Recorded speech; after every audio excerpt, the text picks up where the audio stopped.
My name is Arlene Moshe. I have intuitive psychic abilities, and I became an intuitive teacher, counselor, and retreat facilitator about 15 years ago. And what I try to do is help people access their own intuitive abilities. So the purpose of this workshop is to help to develop the clairvoyant skills. And You're saying that you're training my skills to the point that after 6 weeks, I'm going to be able to see things in other people? Yeah. I mean, it may not be what I'm doing 20 years from now. You may not be giving a reading for an hour, but you're certainly able to give specific information for 2 minutes. Or anything that in your clairvoyant abilities that you could tell us that 2025 is bringing in general?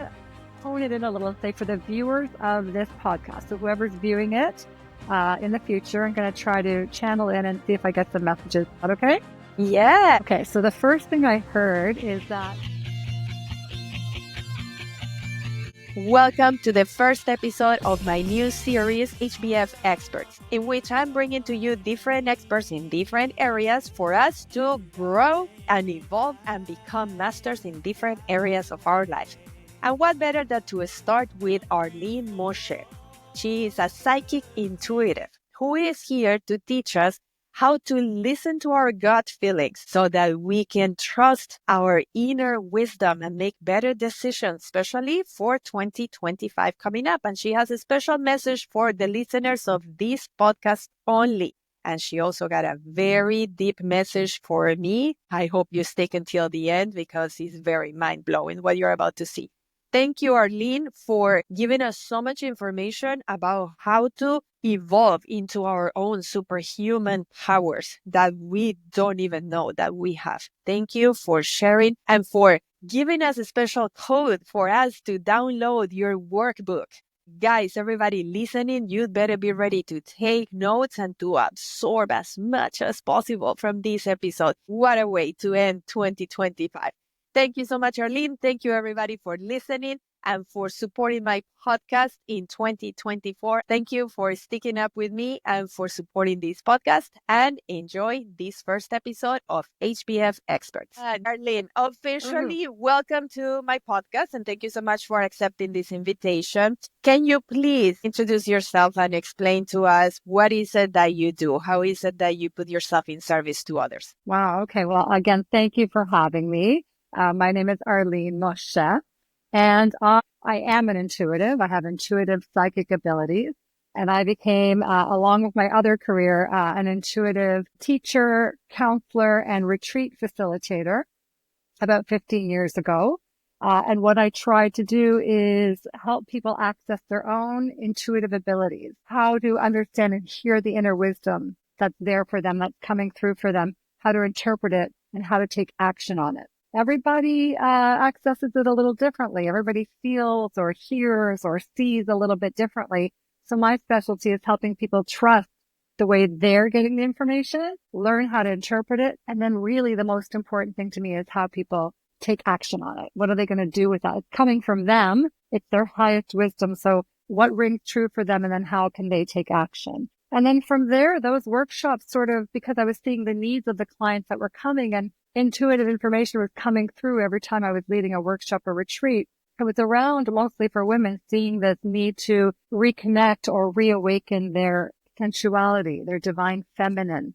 Maybe because I'm servicing mostly women in my age group, the 40s and 50s, I was seeing that there was a disconnect there, and it was coming up a lot during my retreats, especially when I was receiving information for clients or adding, to the information they were learning to get for themselves.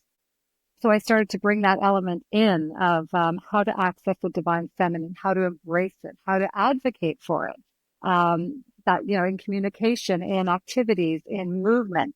And then that led to sort of talking about embodying the divine feminine with movements, masculine and feminine, because we have both of those in us. And then at the same time, I've always been an avid Zumba attendee, like an enthusiast. I love Latin music. It's, my husband does as well. And through dance and understanding that Latin dance also has that dance between the masculine and the feminine. I wanted to incorporate that into my retreats to help people embody what they were learning, to help it percolate. divine feminine is in the stillness and in our movement, right? So I found Zumba and dance was a way to get people to incorporate, trust the process, let it percolate, let it integrate. And it brings joy. It just brings so much joy that I really wanted to start incorporating that more into my intuitive retreat. So Okay, that's sort so of been, you yeah, mentioned a lot of things that I want to get deep into, of course. but I also want to start very basic. Mhm. How do I know that I am not listening to my own intuitive wisdom? How do you know that you're not or that you Yes, are? that I am not. Because I realize that sometimes it's easier for us to understand things by knowing what they're not Mhm. and the opposite of how we feel. Right. Well, that's a good question. I would say one of the ways is usually if it's wishful thinking. So if you're, hope you're constantly, if you can check in with yourself, whether it's just wishful thinking that you would like something to go that way, but your gut feeling is telling you, yeah, but I think I need to have this conversation first. I feel like your gut, that first feeling, when we ignore that and want to replace it with, but I'd love this instead, or I'd really want this instead, that's sort of not listening to our intuition. That's sort of placing wishful thinking on top of, oh, but I know in my gut what I really have to do. But I sometimes that saying, I know in my gut, it's not that clear for everybody. What is it exactly that I'm supposed to feel in my gut that gives me the okay to do something Right, or not? right. Well, sometimes sometimes people have a clear knowing, like they know it, like they know the back of their hand. Sometimes it's, a vision or something that came to them randomly when they were seemingly daydreaming. Sometimes it comes to you very quickly and it's very clear. When it's your gut or when it's your intuition, it's very clear and very quick. You may not always like it because your intuition is telling you to do the right thing, not the easy thing necessarily, right? But it's clear and it's quick. And I would say it's pretty solid. When you're not trusting your intuition, it's sort of, oh, but I'd also like this, and it would be nice if it would be this. So it's us sort of like negotiating with something that we kind of know in our gut. It usually when people say, I'm not sure, I don't feel it in my gut, it's because there's fear or there's fear of taking the action that would be involved in following your intuition. Because I think for me, especially, and everybody, my students and clients, it's important to remember that accessing your intuition doesn't mean you're going to get out of things. It's going to make life, oh, I can only be happy if I follow my intuition. I'm never going to experience pain. I'm never going to experience disappointment. No, that's part of living in a physical body. We experience all those things, but it's how to move through them with the most grace. And sometimes your intuition can say, okay, here's how you can get through this the most easily. You need to say these words to that person. And you need to say them this way. You're dancing around when you don't talk to him that way. You're avoiding the issue. Now that brings up different issues, right? That brings up, well, I'll feel vulnerable if I do that. I'll feel, nervous. I'm afraid. So that's why people might not necessarily want to follow what they know in their gut because it feels scary or painful. But I think the more you get used to following through on your intuition, and you move through that mud and say, oh, I landed on the other side of the muddy bank, following my intuition, it reinforces recognizing it and hearing it and then accessing it again, if that makes I sense. love that you just clarified that it requires courage to follow your intuition, right? Because if I'm Mm-hmm. experiencing a little bit of fear to make a decision, then I know it's requiring me my courage to follow that path. And as you said, we tend to choose the easier path instead of what's right. So Right. maybe a good way to identify what our gut feeling is, or when it's talking to us, is when we are facing the challenge of having to be more courageous or having to say no to somebody or Yeah. something. I think it's a good point because when we get information from our intuition that we like, it's easy to follow up, right? Yes, I'm seeing that if I apply for this job, I'm going to get it. Or if I see that if I, buy this, it's going to work out for me. We get positive messages too from our intuition. So those feel good. But yeah, I think the ones that take courage are when we're getting, I don't think that's the right path for me. And I think I have to have this difficult conversation and, oh, it's scared, but there's still a knowing there. There's still a knowing there that if I had the courage to do it, I think I will benefit when I get to the other side. So yeah, there is sometimes that fear. Quick note, if you're enjoying this episode, don't forget to share it with somebody else. In this way, you bless me and you help me to continue to grow this project. Thank you so much. Let's get back to the episode. Do you think that knowing how to listen to our own intuition gives us more confidence? So it would be fair to say that confident people know how to listen to their gut feelings more. Because if I keep denying my gut feelings and taking the decisions that my own wisdom is not telling me to do, then I will end up feeling very discouraged and maybe trapped into low self-esteem because I'm like beating myself up. Why do I always take the wrong decisions? So maybe Right. it could be a good way to also know how good we are at listening to our gut feelings, if you are most likely a confident person or not. Or what do you think? Yeah, I think it certainly helps to be confident, but I don't think it's part of the requirement to start accessing your abilities and working with them because I think it just requires a curiosity. I think it requires openness to hearing and receiving it. It's still up to you whether you follow it through or not. And no lightning bolts are going to come down, if you don't follow through. It's not like there's this power above going, oh, you didn't listen, so but I think if there's a curiosity, and I think if there's just an honesty when you get that information to reflect for a second and go, okay, never mind if I'm going to act on it or not. Do I resonate with it? Is it true for me? And if it is, then you can stick with it. Sometimes it's very difficult to leap to the next step of taking action. And that's why, I start with my clients and students just learning how to receive the information, interpret it into meaningful sentences, and then they can decide what they want to do with it. Because I'm not there to sort of push them, say, well, you got this, you better do it. They might get that information and say, no, I've decided I don't want to do that. I'm going to do this instead and take their life in a different direction. That's perfectly okay. There's no consequences of not following your intuition, but your higher self does know what's best for you. And it kind of shows you the realm of most likely possibilities that are in line with you, aligned for you. So yeah, I think there's a confidence that can be gleaned from following it once or twice and seeing the outcome going, okay, that worked out for me. And I think it actually helps build confidence to listen to your intuition or decide not to follow what your intuition was telling you, or either way, you're making decisions where your confidence grows and saying, I'm part of the process, but I'm just bringing my intuitive voice to the table. If that makes How sense. do I know if I am really listening to my own wisdom? How Right. can I listen to it? Or do I only listen to it? Or can I also see it? Can I also feel it? Yeah. So there are that's the thing. It can become a very practical tool because a lot of us intuition, when we get a knowing, it can sound like our own voice in our head. So sometimes it's easy to say, oh, that was my or that was my imagination, or that was just me wishful thinking. So there are other tools, really practical, simple tools, much like, you set up for us in the Zen world. You've got the choreo, you've got the music, you've got the playlist already ready. So there's a lot of actual, practical tools you can do to ignite other parts of your intuition, how to see information with symbols and messages that come through with easy meditations where your intention is to get a message and you'll see things with symbols and random images. And then my job is to teach you how to string those together to make a sentence. You might hear a little bit of a sound of music and then see a few symbols. You might actually, feel something, a certain part of your body as a cue every time it's a yes.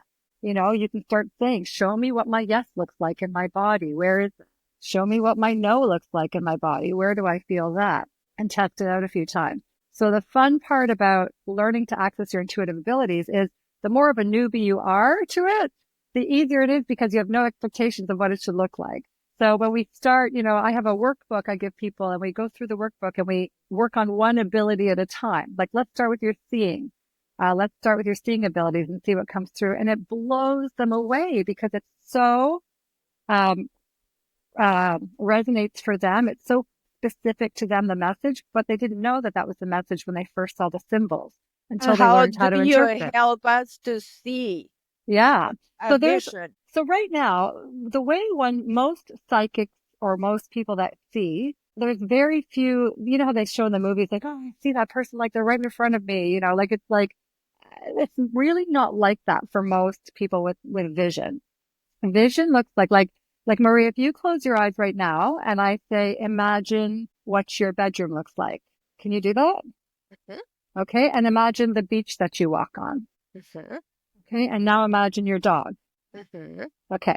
Now it's not the same. You can see it, but are you able to hold the image or can you see it and it kind of goes, but you know all the details and then it kind of goes. What was that like for you?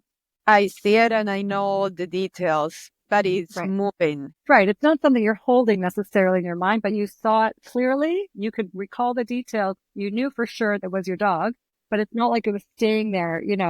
So for most people, we call that our imagination, or we're used to calling that, oh, that's just my imagination, or I was just imagining something. That is actually the same tool. The way we imagine is how we start to see with our third eye, with psychically. So we start to activate that kind of seeing with guided meditations, with little practices, with getting into our bodies, with some breathing, with some guidance like that, but it's a little longer, a little more spread out. And then we call in, I do a guided meditation, all different kinds of guided meditations where I'm asking them to create something with their imagination. Put your dog there, put a room there, put a door there. Now let's watch the door. And whatever happens in the next 2 minutes, just watch. Don't ignore anything. A rabbit could come up, an apple, a train track, right? And they don't know. I'm just saying, accept everything, be playful, be curious. We'll write it down after and deal with it. And then what happens afterwards is I give them a long used symbol that I used when I was training, and I make sure it applies. I set the intention that it applies for all my students. I have this dictionary where most of those symbols typically tend to show up repeatedly for people, and they have meanings attached to them. And you can take the meanings of those symbols and put it into a sentence. And all of a sudden, people are like, oh my God, I can't believe that. Like, I didn't know what I was getting, but that happened to me yesterday, or it's something I was thinking about. So it's a way of validating that you're getting something for yourself, but you didn't put it there, right? You didn't think it with your thoughts. You didn't wishfully put it there, because in the beginning, it's very easy to just say, oh, I'm pretty sure I know that if I do this, it's going to be great. Or I know, because you want it to be. So that's why I usually start with vision, because vision is what was there. What did you see that came up that you weren't thinking about? Were you thinking of a rabbit? Okay, the rabbit came up. Why? So then we get used to activating vision that way. And it becomes a skill, just like riding a bike, learning a Zumba routine. So it becomes a skill with practice. So whenever I'm teaching somebody that skill, we try to practice it at least 2-3 times a week.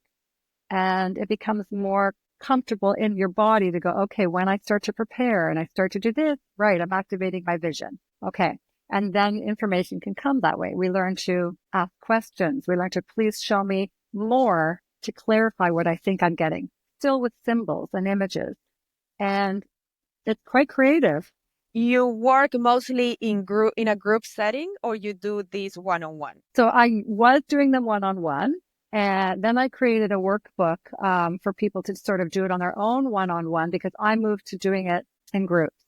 And the reason I chose groups is because it seems to be a collective, supportive energy. When we do something as a group, people are more committed. They stay more focused. There's an integrity there because we each want each other to do so well. And sometimes we'll do a practice where it's actually easier to start getting information for somebody else than yourself. And So in so that's why, practice, yeah. you guide us through a meditation. Mm-hmm. That is how long? It's maybe about 10 minutes, and it's an active Sure. meditation. Yeah, you don't have Okay. to follow. Yeah, And then yeah, after that, you ask us if we saw something, yeah. symbols. And what I'll do is I'll say, have your paper and pen in front of you. I'm going to guide you through. When you see something, I give a moment during meditation to gently open your eyes, jot anything down. Don't discount anything. Close your eyes again. We're going to keep going. Very active, very light meditation. It's not the same as mindfulness or going deep or a letting go kind of meditation. It's simple, active meditation. And So at the then we end, all draw in a paper or write yep, whatever we saw, and then you keep guiding us. yep, keep guiding you until we bring that meditation to a close. And then we go through what these symbols might mean. Now, what I For will each do person. for each person.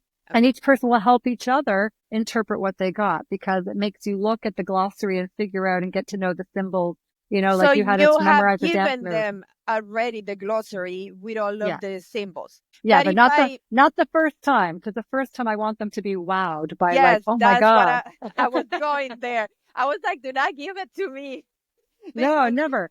Never the first time. yes. And in fact, in the first few classes, I only tell them, here's what this symbol means. Here's what that symbol means. I don't give them the whole dictionary. But after they've gotten the practice, then I give them the glossary and say, this is for you to practice with. Because on top of symbols that are there, there's also ones that will arise that are for you personally. So whenever you see something in your intuitive meditation that's not in a dictionary, it's meant for you to interpret what it means to you personally. For example, in my meditation, the past 20 years that I've been doing this, whenever I always see a crocodile with its mouth opening and closing. Now, what's the first thing for you? Like if I say crocodile, what's the first thing you think of? I know you're in Florida, but like, what's the first thing you think of? I'll be like, danger? Okay, right. Danger. Some people say I'm scared.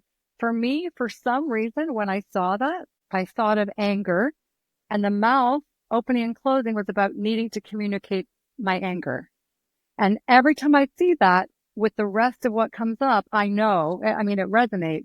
Yeah, I know I need to go and have that conversation or let it out more healthfully or deal with something around my anger. So, but that's for me. Only I interpret it that way, but it makes sense for me whenever I see it and what's going on in my life. So I have So people do that as well. in the glossary, I Mm-hmm. may look for crocodile and then maybe in the jungle or at home or, and then I put like clues together until I Yes. find my own definition. Yeah. So let's take some examples. Let's say we saw a sun, a house, and a tree. Okay. So someone saw a sun, a house, and the tree. And I'll say the sun was orange and the tree was green and had pink flowers on it. Okay. And people are like, well, that's all I saw. And then I'll say, okay, so let's look in the dictionary. So what we do is like the glossary, the sun is a breakthrough. Okay. Orange is powerful. So our first symbol is powerful breakthrough. Then we saw a house. House represents a place of stability, a place of safety. A tree represents stability. Flowers represent growth. And the color pink is universal love. So then what we do is we put connector words, and I always have the person do that themselves to make a sentence that resonates with them. But let's say that was for me. I would say, okay, so a powerful breakthrough is coming and it's associated with feeling stable, and that will lead to, or feeling safe, a place of stability. So a powerful breakthrough is coming when I feel like I'm in a stable place, and that will lead to future stability with growth supported by universal love. Now that sounds very general, but sometimes that, for me, I'd probably get more symbols in there that will, relate specifically to what I'm talking about. Or it might be the person who's doing this for the first time, just needing to know, like, maybe I am on the verge of a powerful breakthrough. Maybe this is just the message I needed to hear, just like that.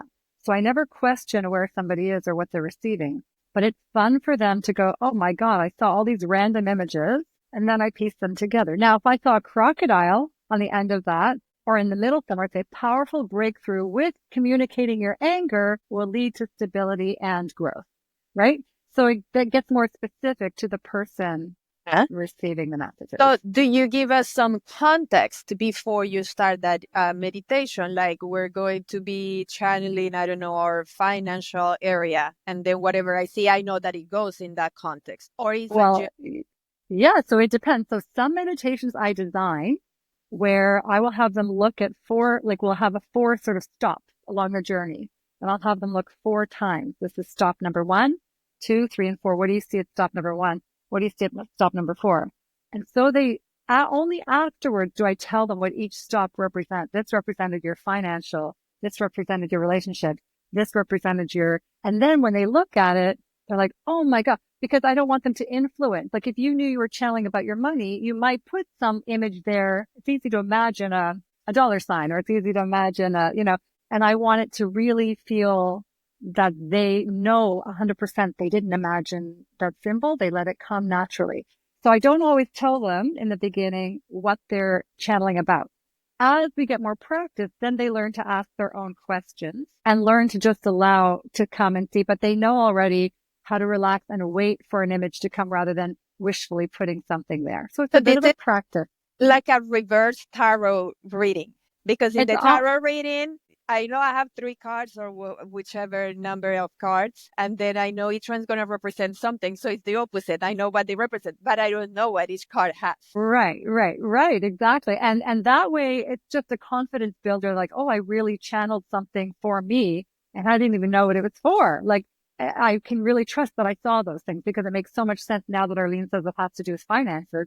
And I saw a bank and a check and I saw this number on it. I didn't know why I was getting that, but now I know it was relating to something happening in my life right now with my financial situation. So it's a nice way for your nervous system and you to archive. We did that. It was successful. Let's do that again, brain. Let's do that again. We trust our intuition, right? So the exercises that I do in the beginning have a little bit of a wow factor. I always call them party tricks, even though they're not, just so they're proving to themselves, oh, I am channeling effectively.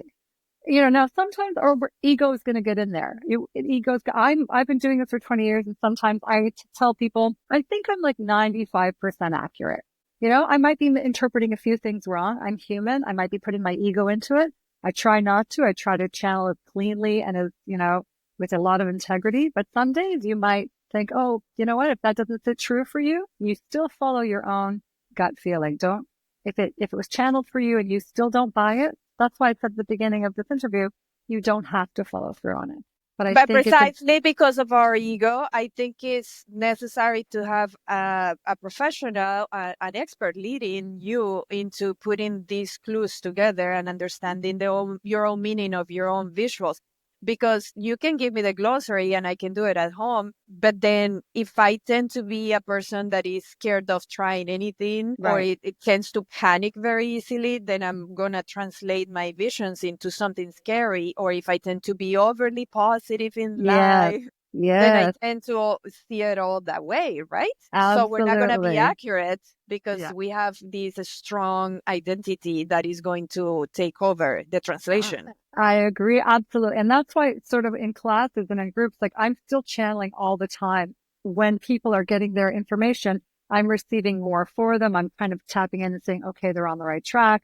I might add a little bit to your message after you got it, just to give you more context because we're new. We're still beginning. We're not receiving in a lot of different ways. Yeah. Right now I'm at the point where I see, I hear, and I get these downloads of knowing. So I can add that, of course, to a class where people get more, like you said, more content, more context, and they're not afraid because they're seeing that I always tell them at the beginning of a session, whatever you're receiving is coming from you, for you. So it means you can handle it. But I might add on a little bit because there's that fear, like you said, of having to do something, or the one that is overly positive and only seeing it, in a positive or overly positive way, to avoid having to take action. So And you yeah, really that's don't need to know the personality of the person or the story that they I carry. You're I just a don't. neutral person trying to guide them into putting these pieces together. Exactly. I mean, I get to know my clients over time, but usually, in the first few sessions, I will get information from them. I'll say, does that make sense for you? Like what I'm getting? And they'll say, oh yeah. And then they'll explain a little bit of their story, which I don't require them to. I don't need them to validate for me at this point. Validation is always nice. Like, okay, I was on the right track. But at some point you have to trust that what you're getting, as long as you're doing it with the, highest integrity for yourself and the people in the room and the universe, most of the time it comes out not biased and not ego based. Like I'd be weary of channelers and intuitors that are overly positive in their delivery, that are only predicting sort of positive things without any of the work, or very, very scary things. Because yourself, how I look at it is, if I was giving you a reading, Maria, you're coming to me, showing me what you want to know about yourself. And I'm just your conduit saying, here's what I'm seeing for you. Does that make sense for you? Does that make sense for you? Let's go on. Sometimes, yeah, if it's too one way or to the other, I get a little weary myself. And it is because there's a real art and science to, staying neutral, letting the information come in. Sometimes I say, I don't think this is for me to interpret. This is for you to interpret. Sometimes they'll say, I'm going to tell you something privately that I don't want the class to hear because I can sense there's an issue of, sensitivity to the topic. It might be about sexuality. It might be about a partner. So that takes time. And I want to be a very caring and mindful instructor. But in the I have beginning, I have this recurrent dream that there's a tsunami I live in front of the ocean. That oh, there's a tsunami, and then I mhm. see the water rising, rising, rising, and like covering my whole building. I'm on the 17th floor, and then I see whales, orcas, Mhm. coming but like swimming aggressively. And they're coming, and the water is about to cover my apartment. And I know that I'm gonna have to step out my balcony and really swim if I want to leave. But then I will have to deal with the orcas. And how often do you have these dreams? I would say between 6 to 10 times a year. Okay. And I mean, now that's the thing. You actively live in a place where you are consciously worried about the potential of tsunami because that is a But I am possibility. not. But I am Okay. not. So if you're not, so then that's the thing. So that's what I always rule out first. Like, is there something happening in your world that you're taking in subconsciously? If that's not the case and you're not really worried about it, then you could sort of look at it with symbols, right? So there's two ways to look at it. You're in your building on the 17th floor. You look out and you see a tsunami. What is a tsunami? What happens during a tsunami? Well, it's really not a tsunami. It's just the water raising up, up, up, up, up. So, but it's not like wow, with the huge Right, waves. It's just right. like the water The raising. So water it's is really not rising. that aggressive. Yes. Okay. And I mean, I will tell you in a second, but when water comes and washes over something, what does it do usually? Okay, I have two answers for that because this is the first year that I've had less of that dream, but Hmm. because I realized I had a big moment of clarity regarding the whale. Hmm. So I could see it as the water is gonna come and take everything away from me, like Hmm. like I'm drowning. There's no way to survive, or I could see it as the water is just washing away things and like cleaning Right, and allowing flow. right, right. So And then, so good. So hold on to those. And then for an orca whale for you, um, what do you think of when you, with an orca whale? It's not a dictionary word, let's say, but what does it make you think?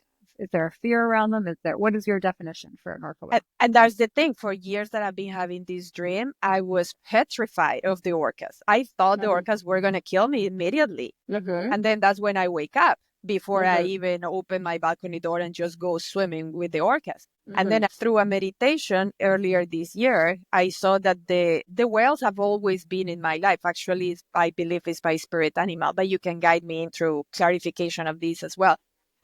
It has always been, I've always had dreams with whales, all kinds of whales ever since I was very little. So I finally understood through that meditation that the whales were here to help me, not to Right, eat me, not to right. kill me. Uh-huh. Right, because if you think of orca whales, so that's excellent. So if you go back and we look at sort of a washing away or cleaning, right? And then, but there's the orcas to save you. Remember, orcas work in a team. They're very intelligent and they have a strategy, right? So if you are, and you've had those whales around your whole life. So if we take the emotion out of a dream and just look at what the symbols are, sometimes that helps because we remember dreams through emotion. That's how if we felt an emotion, it's easier to remember a dream as a human when we wake up. So there's always emotions in dream, but I always tell clients, see if you can take the emotion out a little bit and just look at the symbols, right?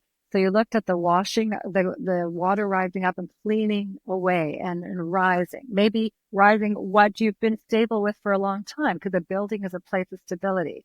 So some of that maybe needs to wash away to allow in something new, but there's going to be a team that you can swim with, that you will progress with, that will strategize with you, that are powerful, that aren't afraid. All these things that those orca whales are, that they have that sort of energy. Does that make more sense for you with how you've sort of always had to progress in life and take on new things and let other things go? I realized that I have this dream when I'm very stressed out in life, but I never saw the orcas as a team Right. But they do work in for teams, me right? to trust. Yes, Yeah, yeah. definitely. When they're looking for food, anything, they always have a strategy. They are incredibly intuitive. They work together as a team. And you've got your intuitive team, right? If you always felt that whales are your spirit animal or connected to you intuitively, then they're really literally saying to you, you've got your team with you. right? And Even you know during what? time, You just you know, made me realize that is I very rarely dream with one whale only. There's usually many. mm, like your whole team. Yes. So Yeah, or that I can get be goosebumps. a team of people or a team of the different parts of me are a team. Yeah, it could be How the do I different see parts this of team? you. It could be your spiritual team. It could be the team that you've collected in your life that you know intuitively you will rely on. There's always, I think what I'm getting for you is that you know how to use your team, you know, and you will always put the right people around you in order to see, okay, this is what I need now. You know how to discern already. You're not that frightened, girl that, that you were 18 years ago, insecure. You really know, I know how to, I need to reach out to this person. I'm going to utilize this. And of course you have your spiritual guidance and protection, but I think the dream is telling you it's very layered. Like, I know you're anxious. You're worried about big change. Tsunami also, even if it's not a tsunami, is a disruption of change. But sometimes it's a washing away of what felt stable so that you can swim, so you can progress. Movement, right, is progression. And you'll use your teams. You'll use your spiritual team. You'll use your team on the ground. You use your team above, right? And the different parts of you as well. Like you can access the different parts of you. You have many facets to yourself now that you can call on, right? You're not just one type of Maria. There's different facets of you that you can bring out. Each one of those whales on the team is different too, but they work together. So I think it's, Oh, wow, this is awesome. Thank you for helping me yeah, to interpret this. Yes. yeah, And this year was the first time after this clarification that the last time I had this dream, in the dream I reminded myself, I started panicking and then I was like, wait, no, I was not supposed to panic anymore. The EFT ah, helped me. I remember. And then I was just like, oh, okay, let's let it happen. But then I don't remember what else happened. But at least right. I didn't panic and woke up as if it was a nightmare. So yeah, this is I didn't have this part of the your glossary that I need to read now to put Right, my right. symbols together. Yeah. And it's the same rules of thumb for dreams. So, if you, there's lots of different ways to interpret dreams, right? But sometimes the emotion in the dream does matter. But I think if it's a dream that had lots of imagery in it, my first suggestion is to try to take the emotion out of it and look at the symbols and string it together as a sentence. And then if the emotion is really important to me, put it back in and see Which where is it, what I did in the dream because it's hard to put the emotion away in a dream. right, right. But Yes. you made a shift in your dream that you remembered when you woke. So I mean, that's a Yeah. shift in your own, spiritual awareness Oh, of, I okay, felt so empowered that morning. I woke up and I told yeah, my boyfriend immediately, baby, for the first time, I did not it's fear the she. whales. Yes, it was That's amazing. amazing. Yes, Yeah. it felt And that's quite, it probably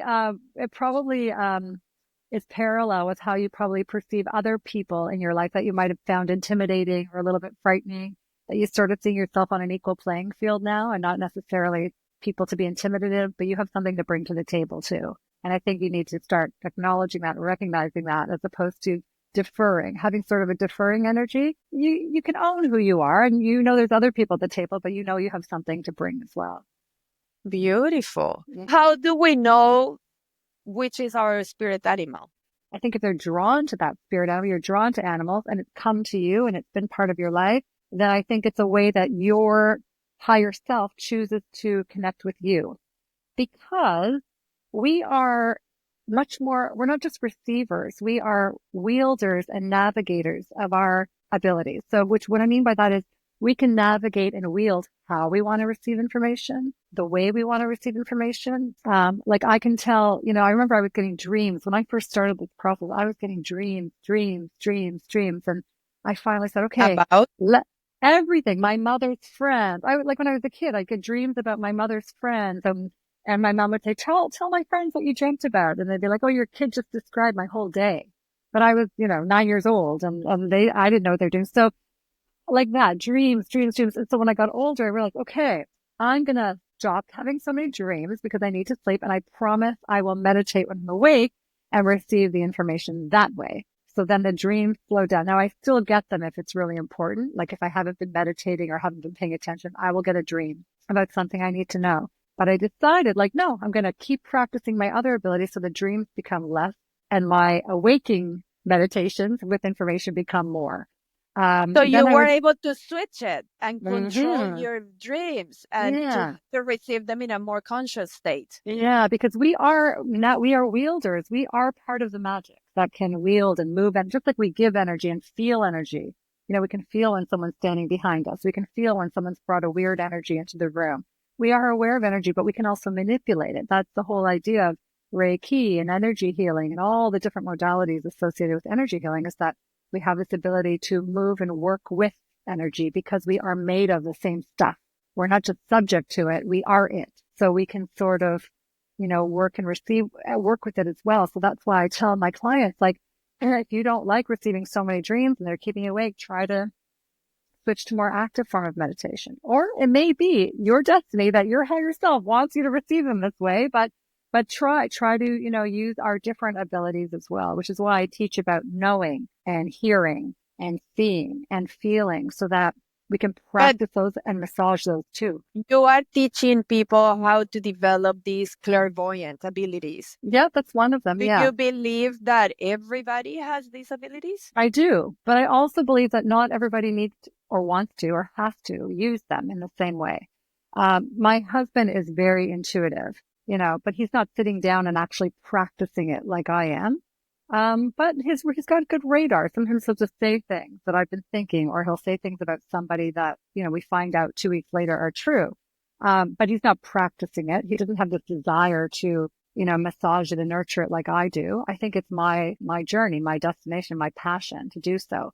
But he definitely, my kid. Yeah, right, mom. Yeah, yeah. When they were little, like, yeah, yeah. They don't want that. They're self-centered. They're in their own lives right now. But as they get older, they're like, Mom, I think there's something to that. I think I have it. I'm like, yeah, everybody has it. So it's just a matter whether you want to, like when you go to the gym, you just want to work out and have a few workouts a week. Maybe then you start to want to, plan little routines because you're starting to like what it does for your physique. Then some people take, you know what, I think I want to be a trainer. I want to take it more. I want to be a master trainer. So there's different levels, same with abilities of what you can do with it. But I definitely believe everybody has those abilities. And I Did think, you develop your clairvoyant abilities with the guidance of somebody, or what, you've had it since you were little, you were more aware of it since you were a child? yeah, I think both. So I think I was aware of it as a child. Like I was, like I said, I was having all these dreams. And what I thought was my imagination was at night, like I would always see this. I thought it was God, but it was always this man with a cape, like a black hair and a red cape, just sitting on the ledge looking at me and smiling. I thought it was God, like, you know. But then I sort of put that away. When you're a teenager and a young adult, you become very self-centered and you don't want to be different and do all that kind of stuff. And then for me, it was something, a personal experience I had, as we all do, we all have things. I had my first pregnancy ended up being a stillbirth, when I was 7 months pregnant. And yeah, it was awful. You're thrown into a nightmare and all the things. But at the same time, there was a part of me that was so wowed by the kindness of strangers and who was helping me in the hospital and women coming out of the woodwork to tell me it happened to them too. I mean, we don't discuss this kind of thing usually. And the beauty of the training that these nurses happen to have who just took this type of program for women that had stillbirths, and they were assigned to me. And I was just wowed by all this sort of beauty at the same time as going through, what we were going through and the delivery and the ease of it. And something in me was saying, there's more to this. Like you have to find out why or what this means. And I let myself heal and grieve and, get better and go back to work. But I booked a reading with someone who ended up being my teacher, who, when I came to her, said, um, you're going to have a boy and a girl next. They're not going to find anything wrong with you. There was nothing wrong. I mean, they're going to have a medical explanation, but they won't want you to do anything about it. You won't have to take any medicine. And then you're going to be a healer and have the ability to see. And I said, what do you mean see? And she goes, you'll see. That's all she said. But I ended up taking classes with her because I felt that, we talked about that gut feeling. I felt like, yeah, it's time. Like I need to explore this more. And what happened was, so I named her Zipporah, which in Hebrew means little bird because she was little when she came out. And I went to my first healing session with somebody who was already a practiced graduate of this program. And we didn't know each other. And I lay on the table and he says, "Who's Zipporah?" And I said, "Oh, that's, the baby that I named that I don't have." And he said, "Well, she's going to be around you when you start doing your first readings and you'll know what to say if she pops up." I'm like, okay, so I started doing my own readings, and I had a woman come to my home, and I didn't know her. I looked at her, and I had this flash of the baby above her. And I said, "I'm being drawn to tell you about something that happened to me.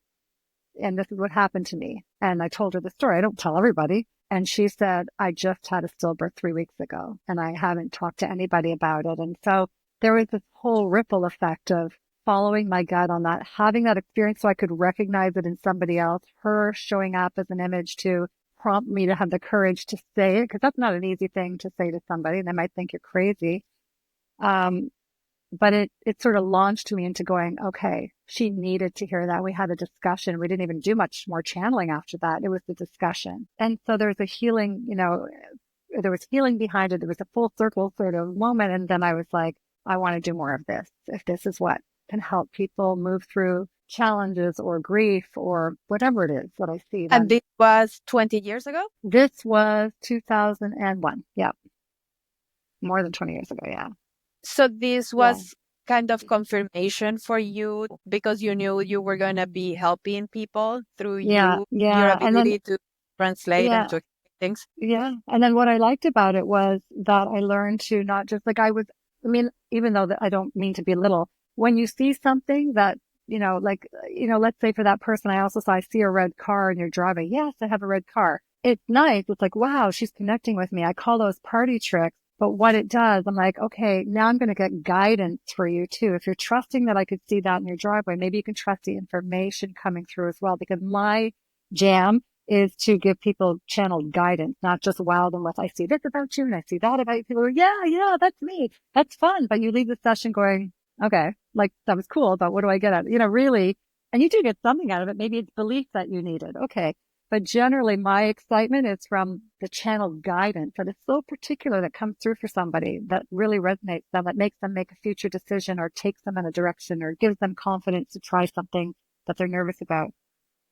So with this woman, it was like letting her know as well, my next 2 children were okay, and so will yours. When I'm seeing a girl and I'm seeing this, and that kind of information, when they call me back there and go, "You were right, it came true." And my God, I wasn't scared to try again with my husband. I ended up not taking the medication from the doctor. And I don't give medical advice. I said, "I'm seeing that you'll be fine without it, but of course follow medical advice," right? But the whole story was so, in the end, gave her the courage because she was afraid to try again. She was afraid to have more children. So my story was there for her to go, okay, it's going to be the same for you, And from then on, you continue to give yourself more freedom to allow these visions regarding different people so that you could guide them. Ooh, it was that's like such you a good way. Yeah. giving yourself permission to embrace all these visions. That's so good. That's such a good way of putting it, because it's like an allowing. The more you trust, you allow more and trust it. Right. So it's almost like, it's true. Like with my clients, I'm like, let's get riskier with what we're channeling, get riskier, be more daring about what you think is coming through, because that allowing that trust and giving yourself permission actually does allow more information through. So yeah, it did give me the confidence for sure. And practicing, like I would practice 3 times a week, and it was definitely a skill to get comfortable with. But yeah, definitely when those things happen, it gives you the confidence to say, okay, I'm going to do this again. And as long as I'm keeping my ego out of it and trying to be as clean as possible with what I'm getting, and I'll say to someone like, "You know what? Let's stop for a second. I want to tell you something as Arlene. Arlene thinks this based on what I just got. But now let's go back to the channeling." So I will do that. I will discern between what I think of the person and then what I'm getting for them as well. Because I think that must be very hard. Like, how long did it take you to be able to separate which are Arlene's opinions and which is really the vision? Yeah, it's a bit of a dance. It's an art, but I think it took me about 5 or 10 years to kind of go, okay, I can see what I'm channeling. I also know that I've had enough life experience to add to this. And I think I started to see a connection of certain clients coming to me that we had similar backgrounds or journeys or obstacles so that I could offer my advice as well if they wanted it. But it took a few years of trust. Like I wanted to just channel cleanly first for a few years before I added in that element. And I don't do it with everybody. Just sometimes when I think I have something valuable to add. Like for example, one person came to me and I was saying, I think I see that your middle child has ADHD. And I'm noticing like certain foods you've been trying to take away and this and that. And I'm saying, what I'm seeing is X, Y, and Z. And I said, as Arlene, I have a child with ADHD. And for me, I did everything you're doing. But in the end, da da da da da. So, that's how I would sort of separate it out. But it is a bit of an art. You're right. So what will be the biggest difference if I get to see back in Arlene's history?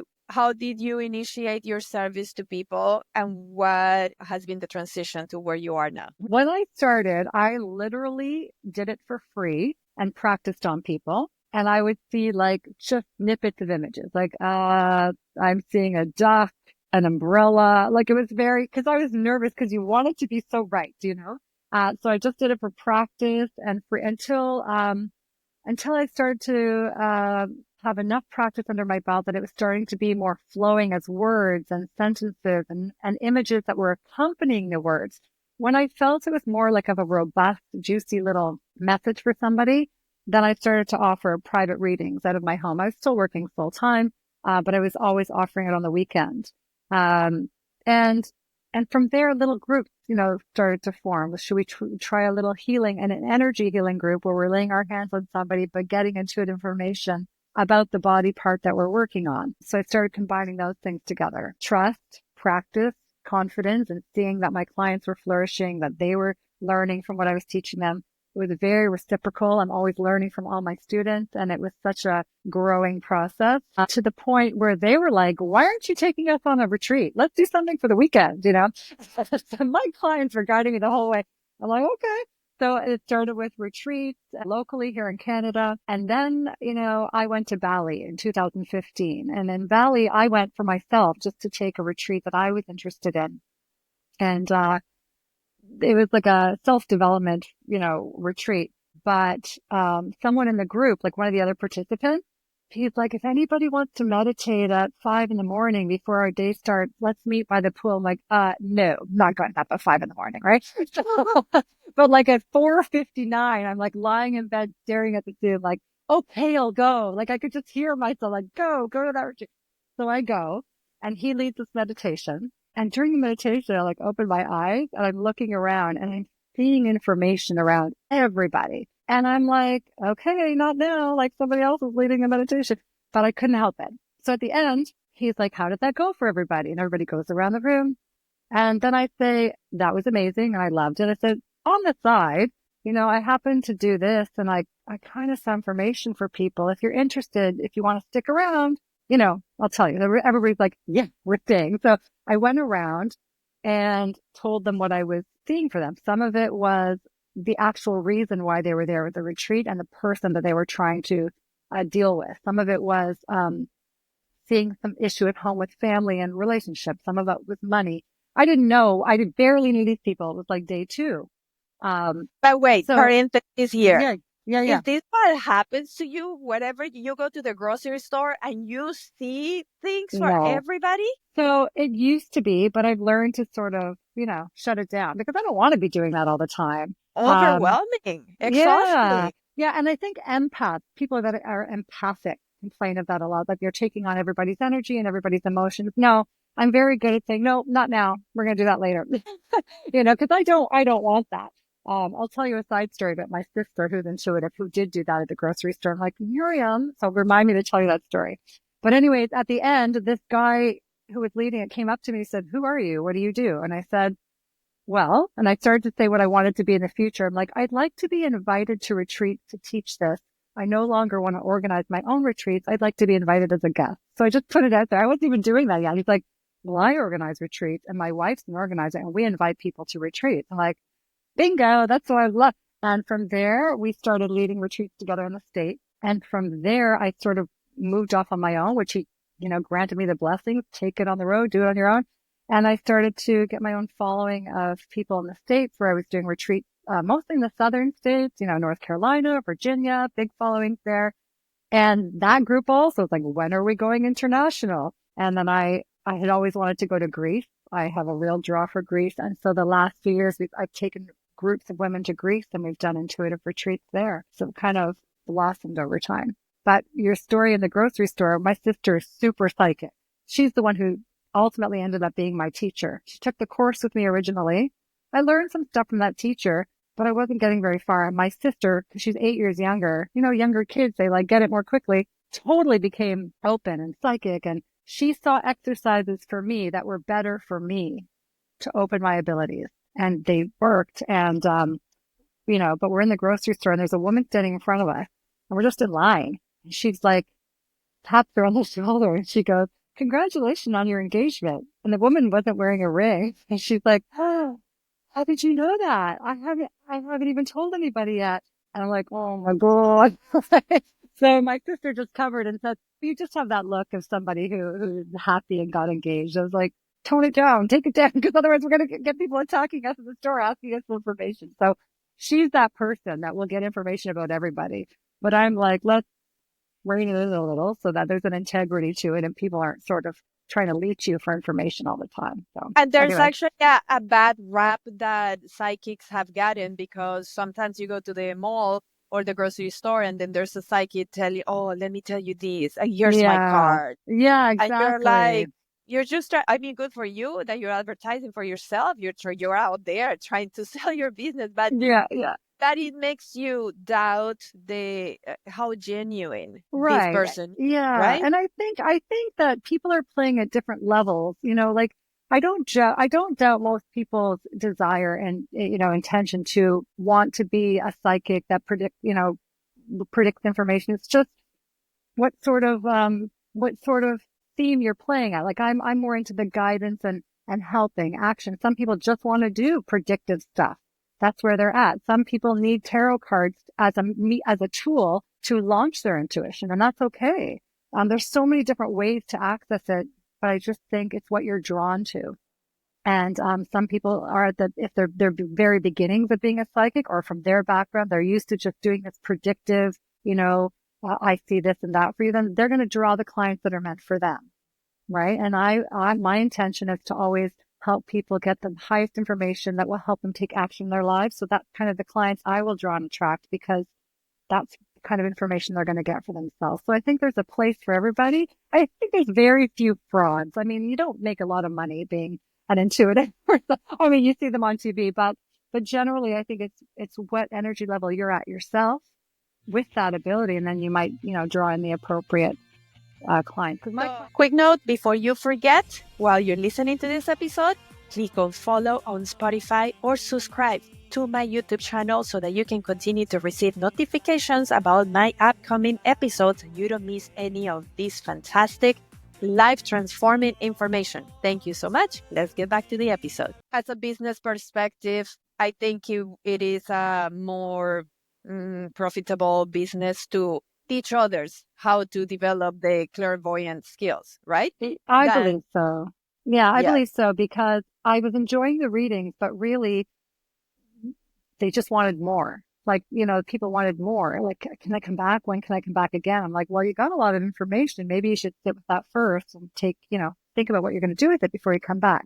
But yeah, as a business person, I was like, okay, how do I make money doing this with integrity? And so for both those reasons, I wanted people to be able to do this themselves. I wasn't enjoying the readings as much because I was like, okay, they're just going to want more. It's always so exciting to receive information about yourself, but I'm jazzed by what they'll do with it when they go home. So teaching, for a lot of reasons, satisfied those things, and it is such a pleasure. Like when we start a 6-week program, in the first week to the 6th week, and just to see how far people have come and trusted themselves and the joy they have. And it's mind blowing. Like when you say, can anybody do it? I think if you're drawn to it, you will do well in it. How does because this 6 week program works? Is it on Zoom, online? How many times a week do I meet with you? yeah, so it is a once a week for 6 weeks. It's a 2 hour class every time. The first hour is the practice. So we'll take you through a practice together and then we'll learn to interpret it. And usually it's a small group. It can be solo, but usually there's a small group so people can help each other interpret their messages because that reinforces the skill of just forget about it. Let's just get more information. Nope, sit with what you got. Let's interpret it, you guys, right? And then the remainder of the time, if there's anything left, I'll have people practice the skill again with each other, to get information for each other. And then we'll take up any homework. So, the homework might be, okay, do this meditation 2 more times at home, bring your results, anything you weren't sure about, let's discuss. So we go through the different modalities. The first week will be seeing, that might be 2 weeks. The third week might be listening. The fourth week, knowing, then how to download sort of paragraphs, intuitive writing. And on the 6th week, we put it all together. And I bring guests to my Zoom that they've never met before, volunteers. I always get volunteers. And we do breakout rooms and they practice giving little messages to people they've never met before with no pressure, total fun, total just playful. Let's just keep this fun and playful and pretend we're 6 years old having fun in kindergarten, just making it up. We're just making it all up. There's no pressure, nothing to be right or wrong about, and go in with that playful attitude. So wait, you're saying that you're training my skills to the point that after 6 weeks, I'm going to be able to see things in other people? Yeah. I mean, it may not be what I'm doing 20 years from now. You may not be giving a reading for an hour, but you're certainly able to give specific information for 2 minutes, for 3 minutes. Yeah. Oh, yeah. Yeah. Every single person. Because what do I have to do? Do I have to just look at that person at that point? I'm so skilled that just by looking at the person or listening to them or like meditation with them? Because I'll have because all of the above, because I'll have given you ways to tap in that you feel most comfortable with. So one week we'll look at, okay, you might look at this person. I've given you the strategy of saying, show me a symbol that best resonates with this person right now. And then you'll focus on that symbol. So let's say, I look at you. It's my first time like, oh, when I look at Maria, I see water. Okay, I'm going to focus on water. And what's the message from the water? So that's one strategy. I might say, okay, give Maria an option. When you get to Maria, say, do you want information about your relationship or your finances? And I'll focus in on one of those. So we have lots of different ways to help the student focus in. They're not just giving an open reading like I would necessarily, but it's just a taste of what that's like to step into the courage to give somebody another and just trust and allow. And don't worry about whether you're right or wrong. Just trust and allow. Because that's the biggest part. Allowing. I will be so scared to be that volunteer in your class because I have this group of newbies, new clairvoyant people that are giving me different messages. And I'm like, I'm going to be skeptic. Like, why should I? No, for sure. And you know what? There's always one of my volunteers that's like, yeah, but anybody could have said that about me. I'm like, right. But they didn't know you. They live in the United States. You're here in Canada. I didn't tell them anything about you. So, there might be a skeptic, but I tell them before they go, look, don't validate yes or no while they're giving you the reading. Just take the information and say thank you. At the end, we'll all gather together. And if there's anything you want to say, like, hey, this person said this to me and that was accurate. This person said that to me. So it's just a way to validate, but I'm not having people go, that was wrong. That sucked. That was, because they're just, it's a practice. And when you're practicing, you're nervous. So I just wanted them to get a taste. When you go to school to learn how to cut hair and you need to have some volunteers to practice. Oh my God. I would not want to be that volunteer. See, that's what I'm saying. Right. No, but my volunteers when people are getting free readings, they don't even care. They're like, free? Yeah, I'll take it. Right. So they're excited and they know what I do and they know that I have students. So, people are pretty, they're not pushing to try to find a way to make you right. Like if you said something to me and I'm like, no, that doesn't resonate at all. I just told them, don't say anything. Just say thank you. And then we're all going to move on to the next person. But sometimes what's interesting is that my clients will get things for people, the volunteers, that the volunteers didn't resonate with at the time, but they'll call me like a week later, like, remember when I told you that girl said this and I thought it was, crap? Well, it actually wasn't crap. I just remembered what it was and I totally had pushed that away. So things like that happen too. So I tell my volunteers, put things on the back burner. And if it really doesn't mean anything to you, you can discard it, but just put it in the back burner. You never know. Yeah. So, So, the purpose of this workshop is to help to develop the clairvoyant skills. yeah. Is And then that the same goal at your retreat? Through different sessions every day, you pretty much put those 6 sessions that you teach online together, but now it's in person and it's every day? right. So it depends. Yes. Usually, like if it's a week-long retreat, we'll do a little bit every day, but I'll also combine other themes that I'm getting intuitively to bring to that group. So that's where that sort of idea of we're going to use intuition and accessing the divine feminine. Or we might do, for example, in Greece, in September, it was about self-love. So the guided meditations I did were, meeting Aphrodite and guiding them through meeting their own Aphrodite and what their Aphrodite wanted them to know. Again, What does it guided to meet their own Aphrodite? the goddess Aphrodite, who's the goddess of self-love and beauty. But she had so many more attributes to her than just self-love and beauty. She was unapologetically her. She was jealous. She was nice. She chose her own lovers, even though she was married and Zeus made her marry somebody she didn't want to marry. She was beloved by the people. She was particular, quick to temper, but also very kind. So the idea was to expose, first we learned about the archetype of Aphrodite, and that can we find a way to embody all of that in ourselves instead of sort of thinking we need to be one type of woman or another type of woman. And then so to meet what their Aphrodite, the archetype Aphrodite in a meditation wants them to know. What messages does she have for you when you go in? So again, it's a guided meditation using Aphrodite symbols, creating maybe a cave where you go and visit Aphrodite. What does she look like for you? What does that mean? How did she have you sit? What did her cave look like? And then we look at all those pieces and still spell them out using the glossary and other, ways to interpret what we got. So that it's combining a theme of self-love, but intuition will always be there in a retreat. But yeah, some of my retreats are for, beginners where we just do intuition every day. Some of them are intuition and a theme like self-love or accessing the divine feminine. Could be body wisdom. So sometimes I've done a retreat where we're holding stretches, but listening intuitively to what the muscle is that we're stretching. I was a fitness instructor, and so I incorporate, gentle stretching into a program, but we listen in. So if we're holding a stretch, ideally for longer than 90 seconds, that gives the time for more fascia to kind of break down a little bit and for the muscle to talk to us. So, we can apply that intuition and what are you getting while we're stretching the glute? Let's just hold it here. First, you have to breathe and just let the glute muscle relax, but just breathe. Then when you feel ready to listen in, let's see what's there. Maybe the glute has something to say. Give me some examples of what the glute has said to different people. You're right. Well, so yeah. So for me, for example, one of my clients was stretching her chest, her pec muscles, and she got information she had all this information about her grandmother. Now her grandmother, she didn't know, had breast cancer. She only found out when she went back to her mother and said, I kept getting this and I was stretching my chest, like what's going on? And I kept hearing grandmother breast cancer. And she said, well, your grandmother did have breast cancer, but she didn't deal with it in time. So it metastasized.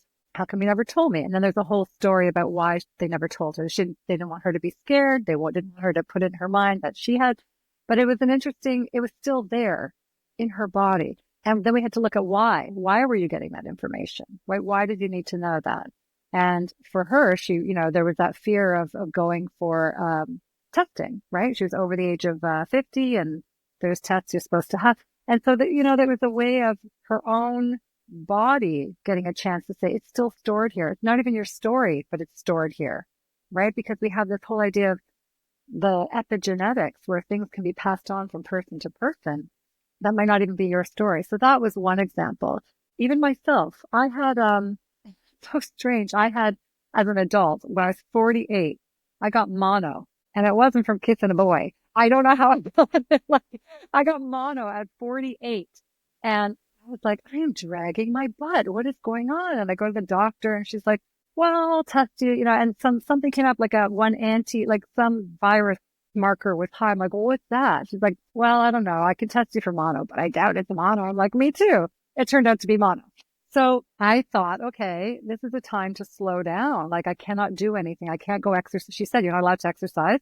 Can't go to the gym. So I started to stretch and just do gentle things at home. And I ended up downloading a whole course for my students when I started to stretch my hip flexors, which was, where the sacral root is, where the root chakra and, the sensuality and sexuality comes from there. And, I started to feel, I could see the elements of a course coming through, and I started to piece it together.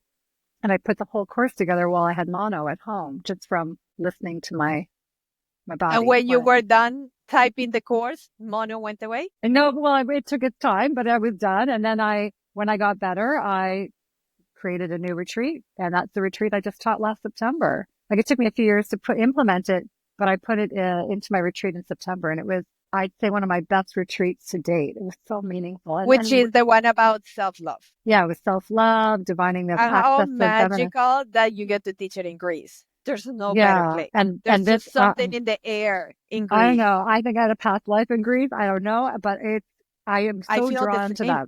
Yes, You me do? too. Of all the countries Wow. I've visited, Greece has something special. Wow, that's There's something interesting. in the air. It's just, I don't know, the energy is powerful, Really? but mystical and magical, and like it feels so different to me. And And it how long have only you has always, happened in that country. and have you been to Greece? Yes, many times. Oh, And where? I've been very blessed with this job with Zumba that I've traveled. I've visited, I don't know, more than 60 countries Oh, beautiful. and many countries in different occasions. So Mm-hmm. sometimes you just think that it's because of the people that you're hanging out with or the events you did or something was happening in your life, then it felt that way. But to keep coming to Greece, which I've been like 4 or 5 times, and to feel that every single time, then I know it's the country. Yeah. It's something, or Yeah. something draws me to that country. Yeah. Well, I feel you because it's the same thing for me. It was the first place I chose. I wanted to go there since I was 16. And I chose this little island called Amorgos. I'm not sure if you're familiar with it. It's like near Naxos, but it's very small. It's like 2,000 people, 25,000 goats, like that kind of island, right? But it's so magical. There's something about it and the people and the views, that we've done it twice there now. And my clients are like, when are we going again? So I keep thinking, oh, they're going to want to go to somewhere else. And I'm happy. I started studying Greek 2 years ago. I started taking the language. Like, that's how much it's got an effect on me. And so, that is where I've been bringing clients, even though I still do things online and, teach here in Canada and the States. It's Greece right now seems to be where we're meant to be Yeah, at. and you experience the Bali experience too, because many people do retreats in Bali. Yeah. That's a very common thing. And you did not feel No, I mean, that no, attraction to it. no, it was beautiful. I loved it. I mean, it's a very spiritual place, especially Ubud, right? Which is where I was. I did just a 6-week trip last November with my husband to Vietnam, Cambodia, and Thailand. And I loved every single temple and church and synagogue. I'm fascinated by. I want to go in and see everyone. It was very beautiful, but I didn't feel the same draw to the country as I do for Greece. Oh, this kind of Yeah. retreat has to be absolutely magical and transformative. Yeah. Oh, I feel very blessed. It's been so wonderful so far, and the caliber of the people that come and how we become a little tribe in that week is, I'm so grateful. It's really, Of really course. amazing. So was this the first retreat that you started integrating the helping others to embrace the divine feminine and masculine? Or Yeah, you this had is been the doing that before? Yeah, so I had done workshops, like weekend workshops where we sort of did that.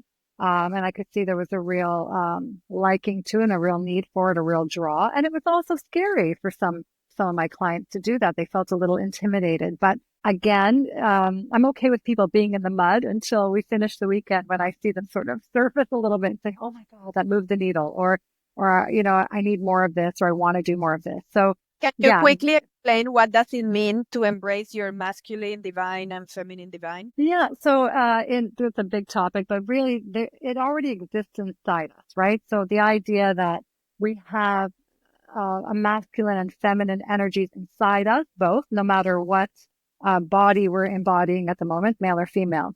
And the idea I'm fascinated with Tantra, traditional ancient Tantra and Tantric Buddhism, is that in original Buddhism, the idea is if you wanted to receive enlightenment or not have another life as a human and finish your karma, you followed the path of the Buddha, which was detaching from a lot of things, certain foods, um, sex, meditation was important. And then you would reach enlightenment and not have to come back again.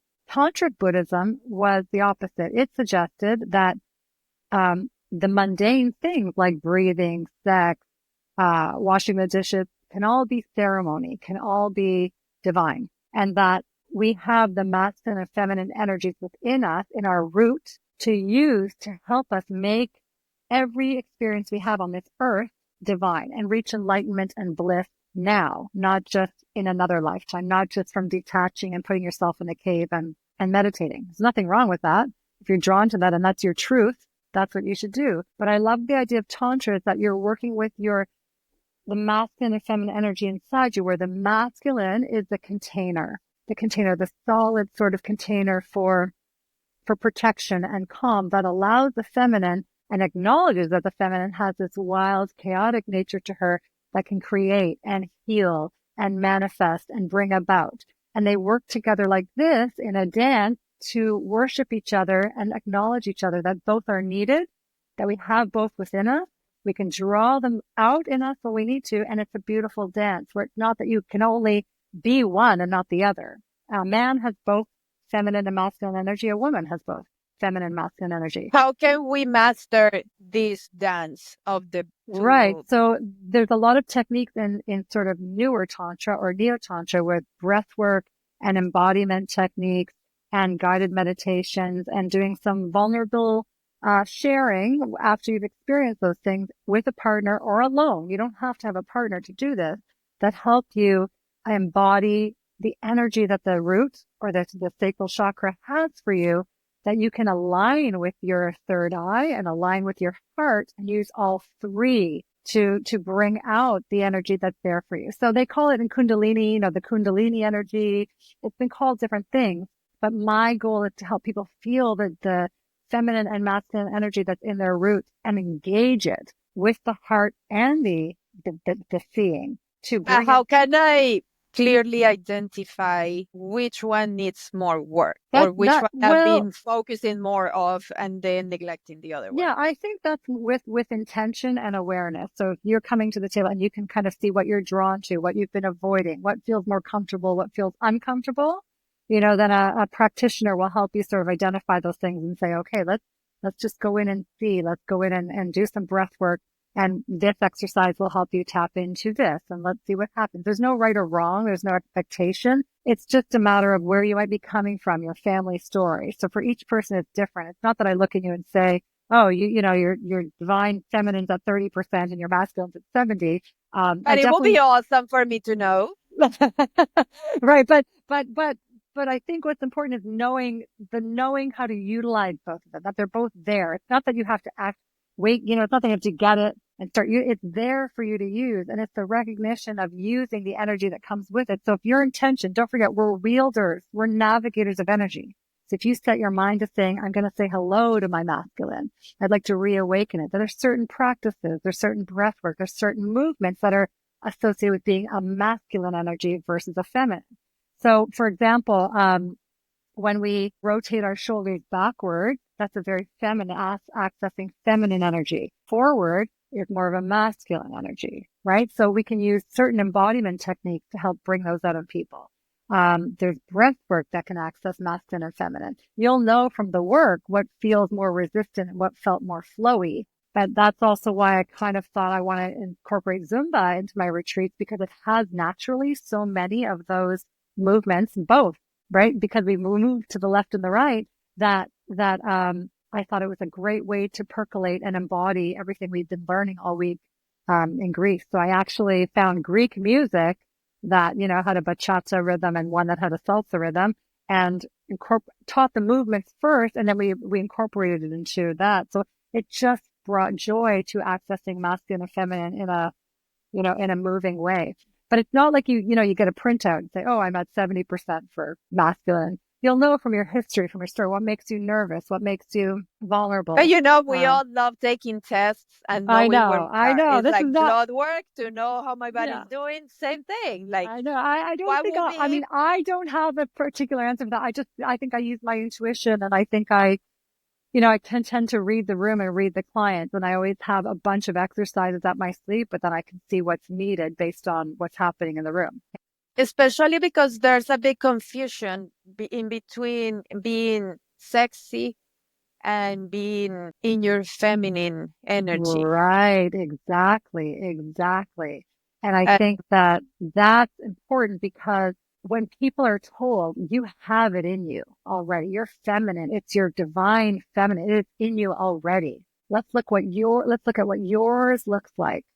What happens when you move and you honor the moves that you need and you touch yourself in the way that you need to be touched and you find what your body is calling for you to do. That's your truth, your feminine truth. And it looks different for every single person. So a lot of the practices we do, sometimes I give to them, they have to go do privately because it's so, it's so unique just to you. And then there's some we can do as a group. So it's very beautiful, but individual work.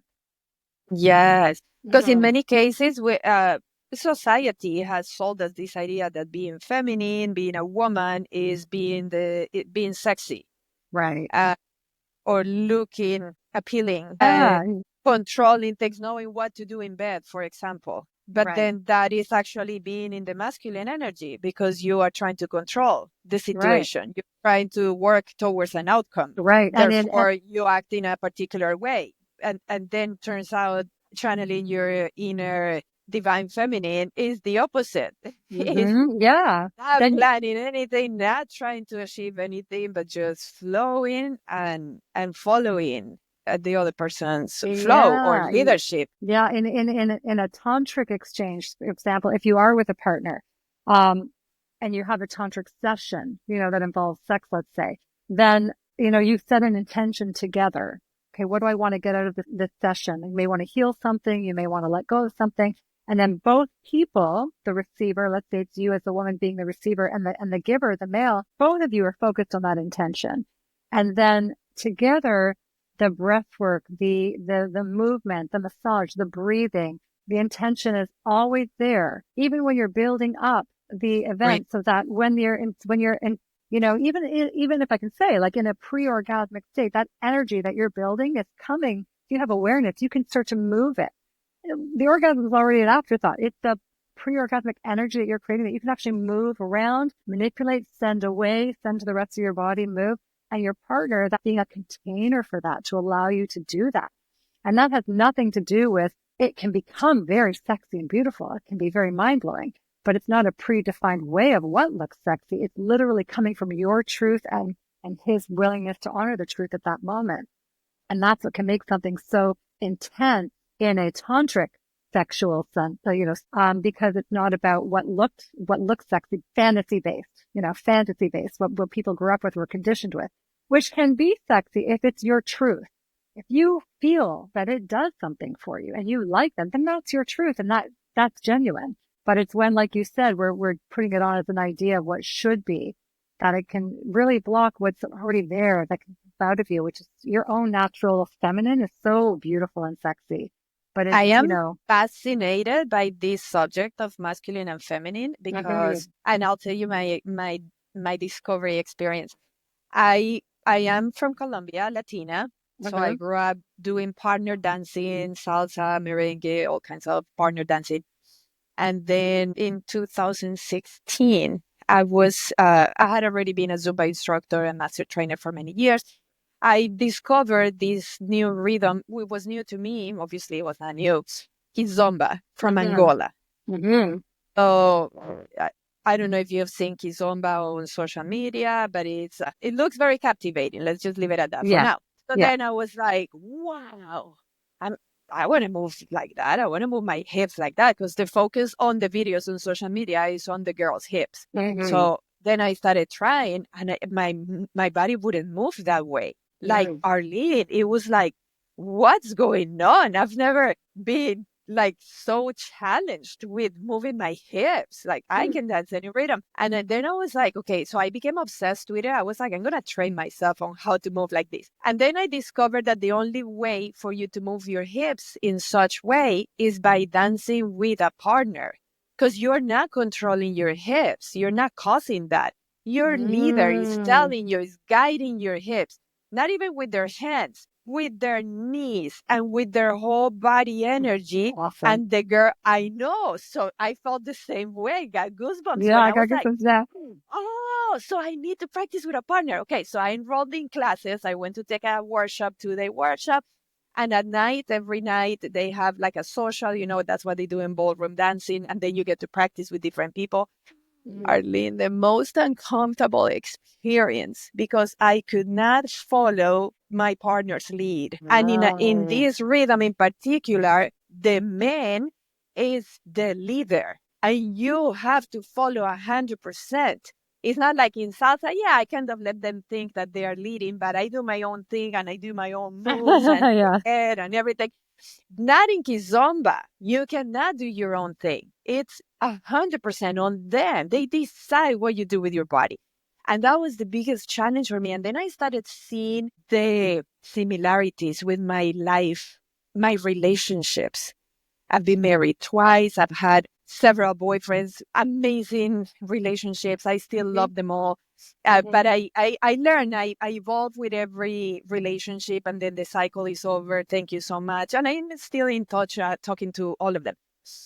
But because I had a very clear that I wanted to have a relationship that I could just blend, like what you did with your hands, the feminine, the feminine and masculine. That's how I envisioned my goal relationship. So it wasn't until I started training myself to dance kizomba with a partner that I did not understand that I needed to do that in my life, my personal life. I needed to learn how to flow, how to read my partner's energy. Because one thing is when people tell you, oh, let your man be the leader. I thought it was, okay, you make the decision. That's not being the leader. It's like me imposing, okay, you better make the decision right now. Because I tend to be very strong in my masculinity, my muscular energy, making decisions. So that's usually what happened with my relationships. I will end up being the leader and the coach. And then I no longer feel attracted to my man because that's not what what makes me melt as a woman. Right. But I never I was like, yeah, I just need to find a man that's more masculine. And it was me. I needed to learn how to embrace my femininity. Even though on the outside, I have always looked so feminine. So I was so confused. I was like, but wait, I am feminine. I move feminine. I look sexy. I can dance sexy. And it blew my mind. So it took me years to learn how to dance this rhythm. But everything I learned in the dance classes, I started applying it to my personal life, to my way of engaging with my partner. And it happened that I started in 2016 with my latest partner, and we've been together for 8 years. And this is the amazing relationship I dreamed of. But Amazing. look at the things that happened. I started training myself in in Kizomba the same year when I started this relationship. And he knows that I was different because I actually met him 12, 13 years ago. And we tried going out for a month and it didn't work. Our energies rejected each other. Huh? I know. So everything is like, it was just so mind blowing. So I'm obsessed with this feminine, masculine energy dance because I actually created my own program that is called Fit Kizomba based on this Okay. Kizomba rhythm because I wanted to help people to train their feminine energy in the same way, to identify how to flow in between these two energies because I've seen the change in my body and it happened to me through this dance in particular. So I taught it for many years. I actually put it on pause since a year or two ago. My business partner is still working on it, but because it was hard for me to get across, people enroll my program because they wanted to learn how to move their hips in the sexy way, but Right. not necessarily because they wanted a personal transformation through it. And what I Right. wanted Right. was to teach the personal transformation. But perhaps it didn't, most likely I didn't have the tools, the spiritual tools. Right. I was just explaining it the way I learned it. Yeah. And it sounds like also like when you were describing what you had to learn and allow yourself to do, that that's the whole idea behind tantra and the masculine and feminine is that there is a mutual worshiping of each other. You know, the worship of the feminine is to give her such a safe enough space that they feel honored to give you enough space that they can help you move and allow things to let go so you can release that feminine to the world that the world needs from your nurturing, from your sexuality, from your softness, from the flow of your hips. And the man, it's his honor, in his masculinity to stand there and be that one that can bring it out in you and move you in the way you need to be moved. And you sort of succumbing to that, like he is being that container. It sounds like what you're saying in Kizomba. He's that container, but a bit of the leader, the king to his queen, right? The goddess and god. So it's not that one is higher or better than the other. And that's what I think, it sounds like Kizomba can teach people, is that it's not about, succumbing or like just letting go of control to a man. It's about, being worshipped and supported to allow the queen in you to come out, right? The king values his queen. And in return, the queen is going to go ahead and worship that king right back, right? So it's such that's why I do this, because it's such a mutual understanding about not a hierarchy, but an honoring. I see you, you see me, and we have our roles. So it sounds Yes, like, and that is not easy to accomplish, to allow your partner to feel honored, right, to lead you through your right, own shining. right, That's a right. tricky thing. It sounds so easy, but It then does. you think Yeah. you think it only takes you saying, "Okay, I allow you to do it. Right. And Go that's ahead and do it." right. That's why we have practices. That's why there is embodied practices. That's why there is breath work. That's why you have to, do the work, because it's not easy. You'll have resistance, and whatever comes up is meant to come up in the moment, because you have to get through those layers to get to your core, truth of your feminine or masculine. So that is why it's a repeated practice with Kizomba too, because something gets released and an aha moment every time, and your body has to archive these new things. And it's the same with tantric practices. It's not one and done. It's a practice. It's a way of living. It's a path. Tantra is a path. It's not just a one and done sort of, oh, I did it and now I'm fine. How how does a person change once they learn how to do this dance with their own energies? What happens to them? Like, what is the outcome of Yes. that?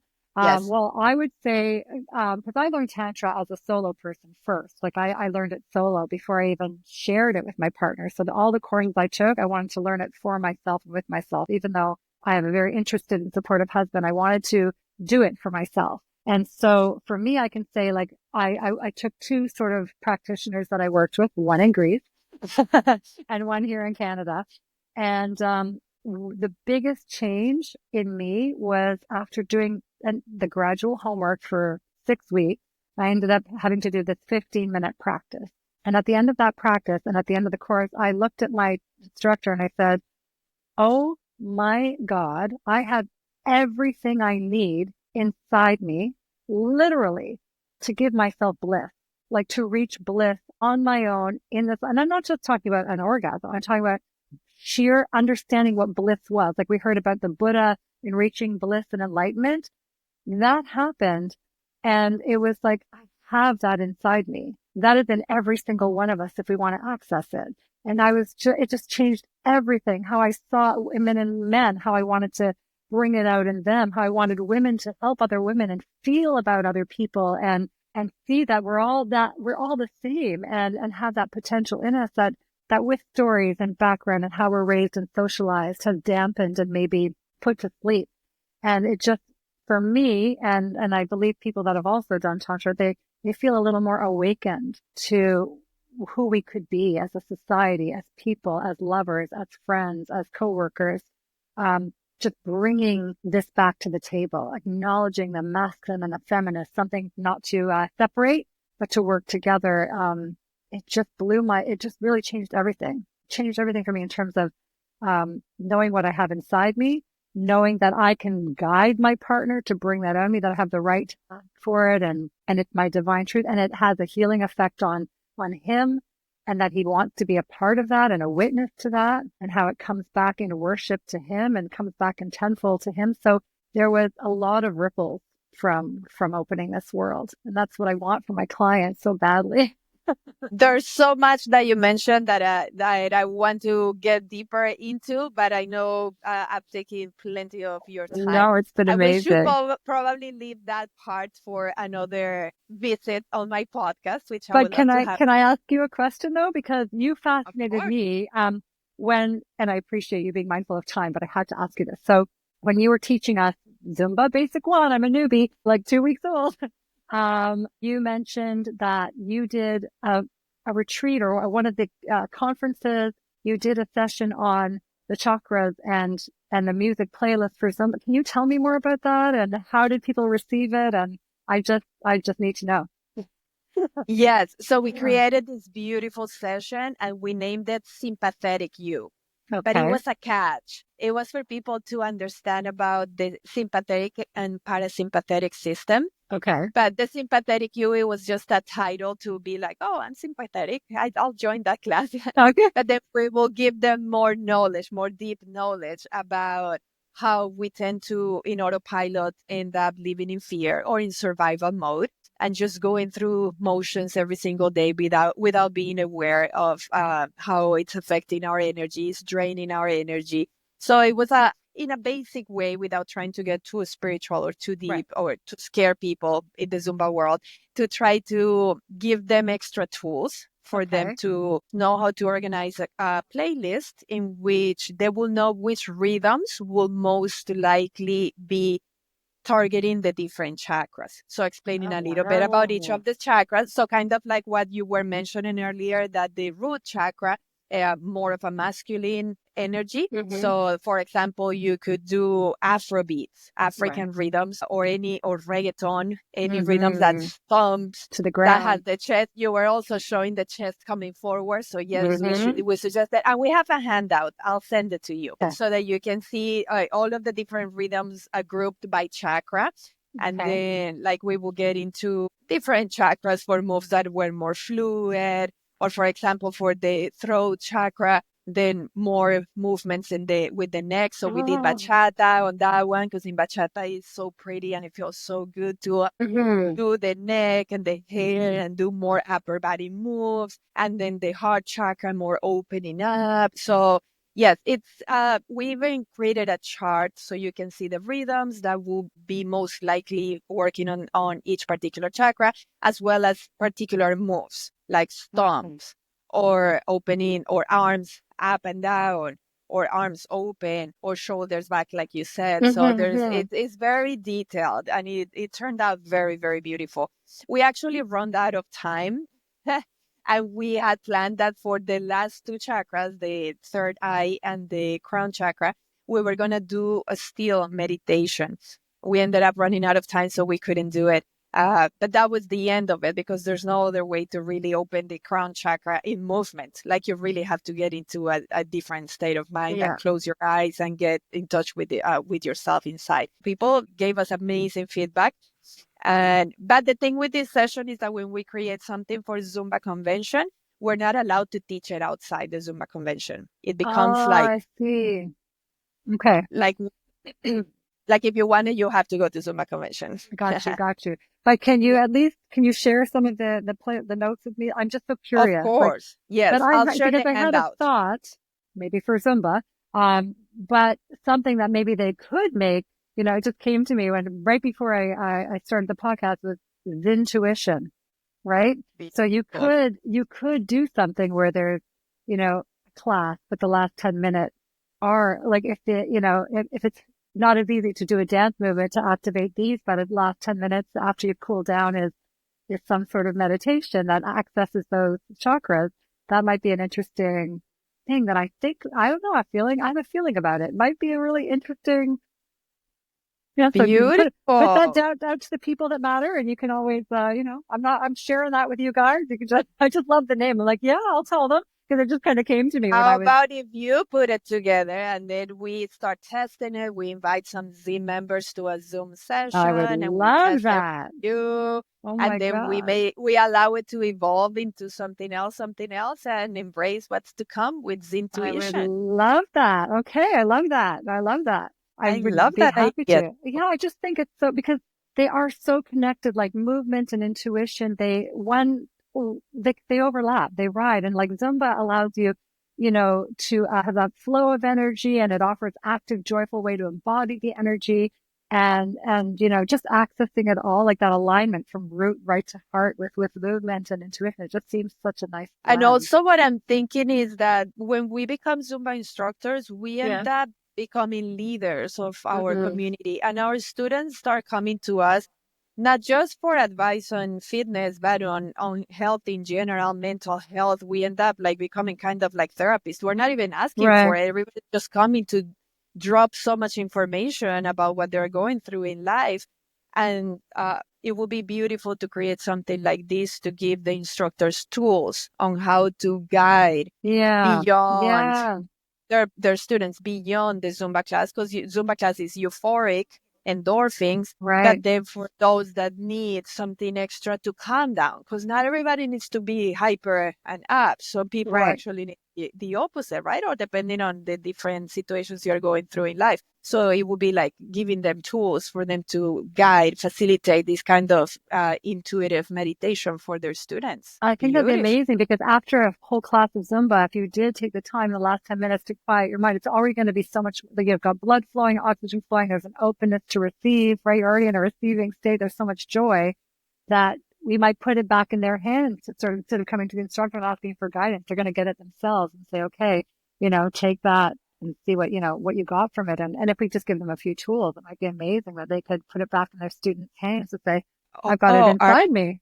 put it together, and I'll get All you right. some team members that would love to get these tools to experience it with you and to be able to Amazing. Yeah. Okay. Okay. say to First, I got to learn others. my first class. I'm still working on my first, but no, I mean, I get the idea, and I'm going to start playing with it because I would love to do that. And I mean, and what I was offering at my retreats anyway is not calling it Zumba, but I think it would help, like a goddess Zumba or whatever it is, to be able to incorporate that officially, and just bring the two worlds together. That really excites me. That'd be amazing. I'll send you a workbook and the glossary, just so you can see, like, because the meditations are in a workbook. I mean, it's more fun to do it in the class, but just so you can see what kind of exercise, how general they are. They're nothing woo woo. They're very practical.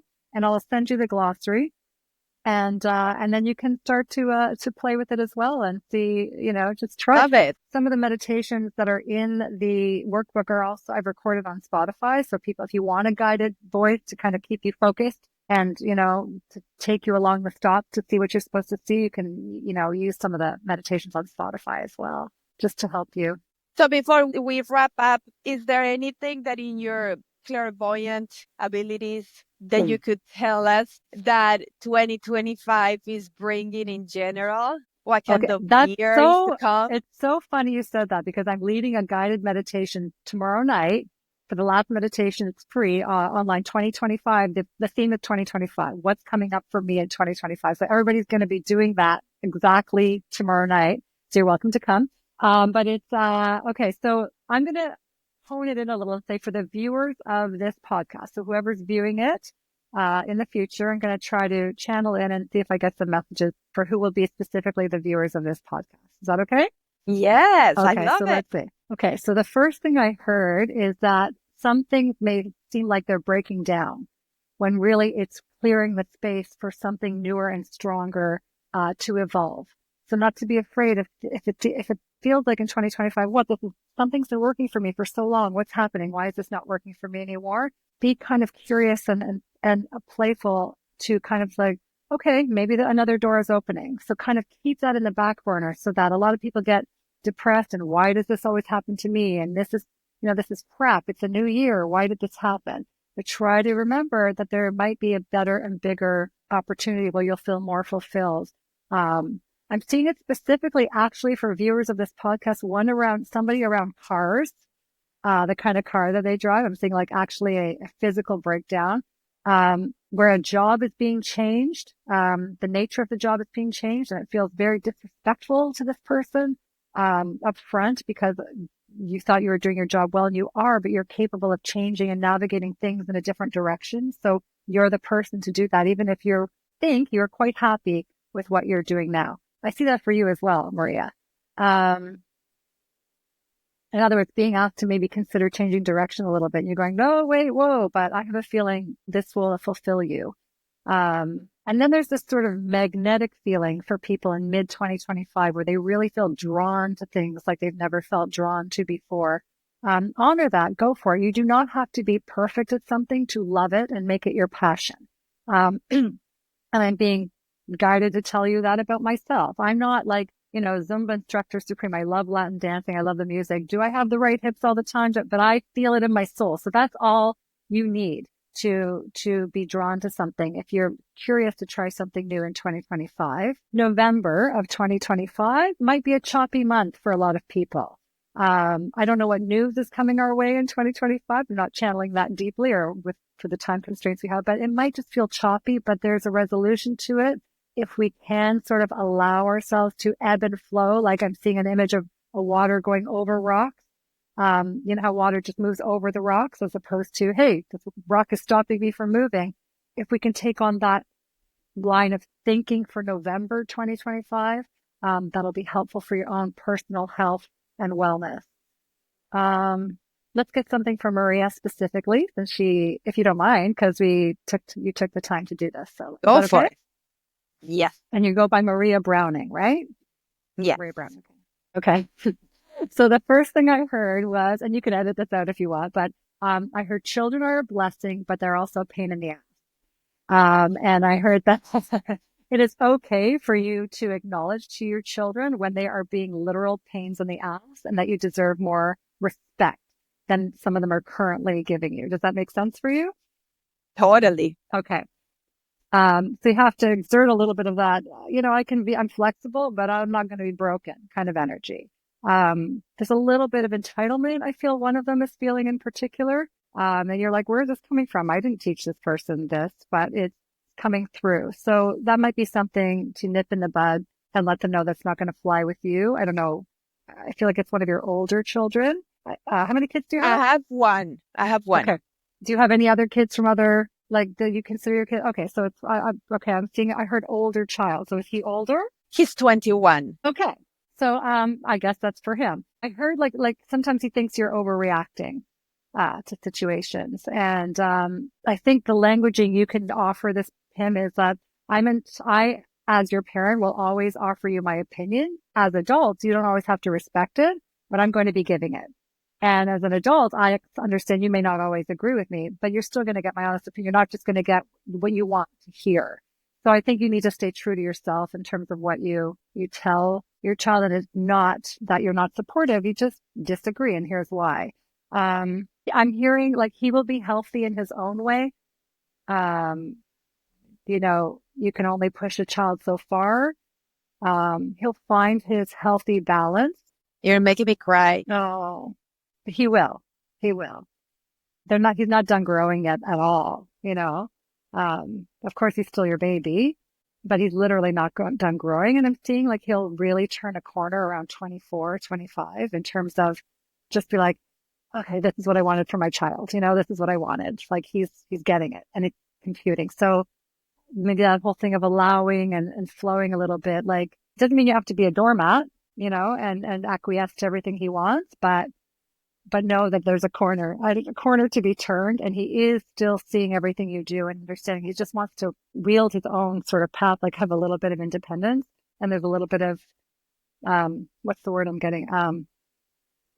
Like we have a word in Hebrew means dafka, means I'm going to do it just because you said not to, like that kind of energy.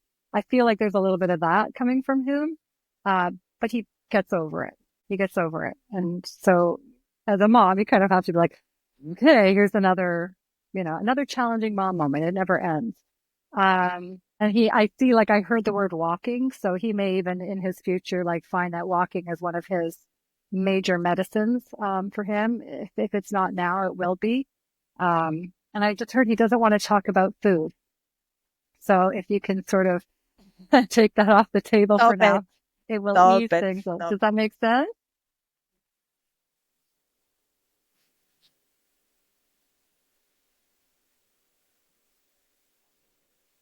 Just take a minute, but your love is being acknowledged. You are an amazing mother. You have not failed. You are someone who has grace and can acknowledge mistakes, and he will see that. You are modeling that.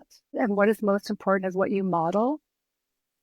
not what he's doing, because he will turn a corner and see what you've been modeling, and that's what he will take going forward eventually. To believe in yourself that much.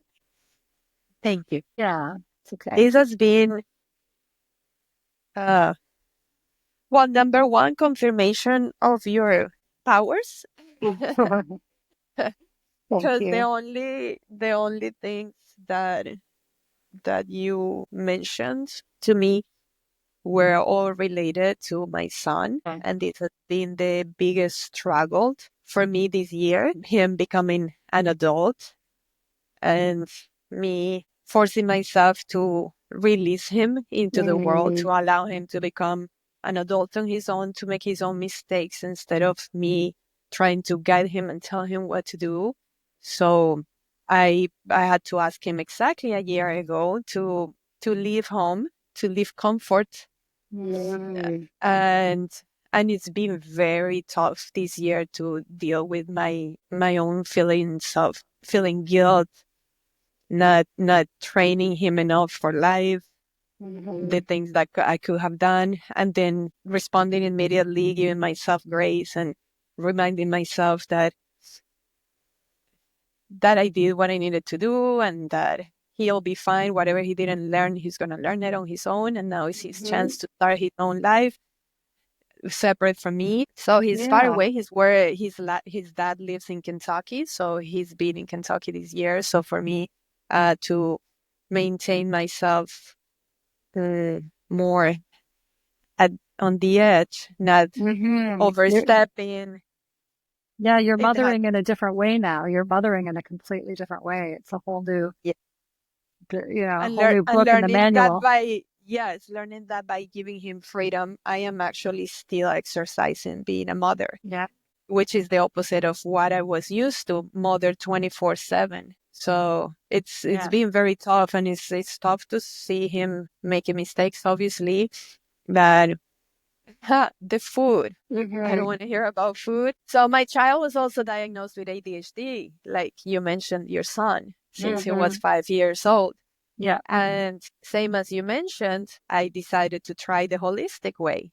And that's actually when my whole life changed, and I became more into a holistic lifestyle because I needed to change our nutrition, both of us, in order for me to help him to succeed with this without having to take medicine.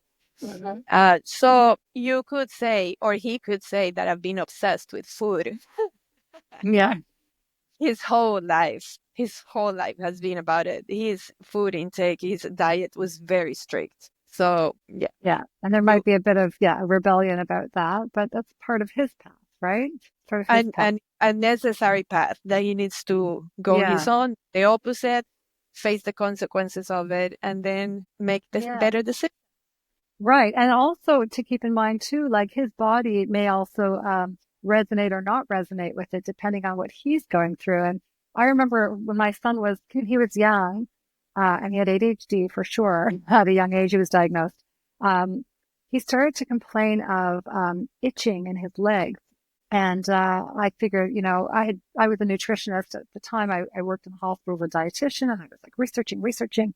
And there was, I read that gluten could potentially, take away some of these symptoms.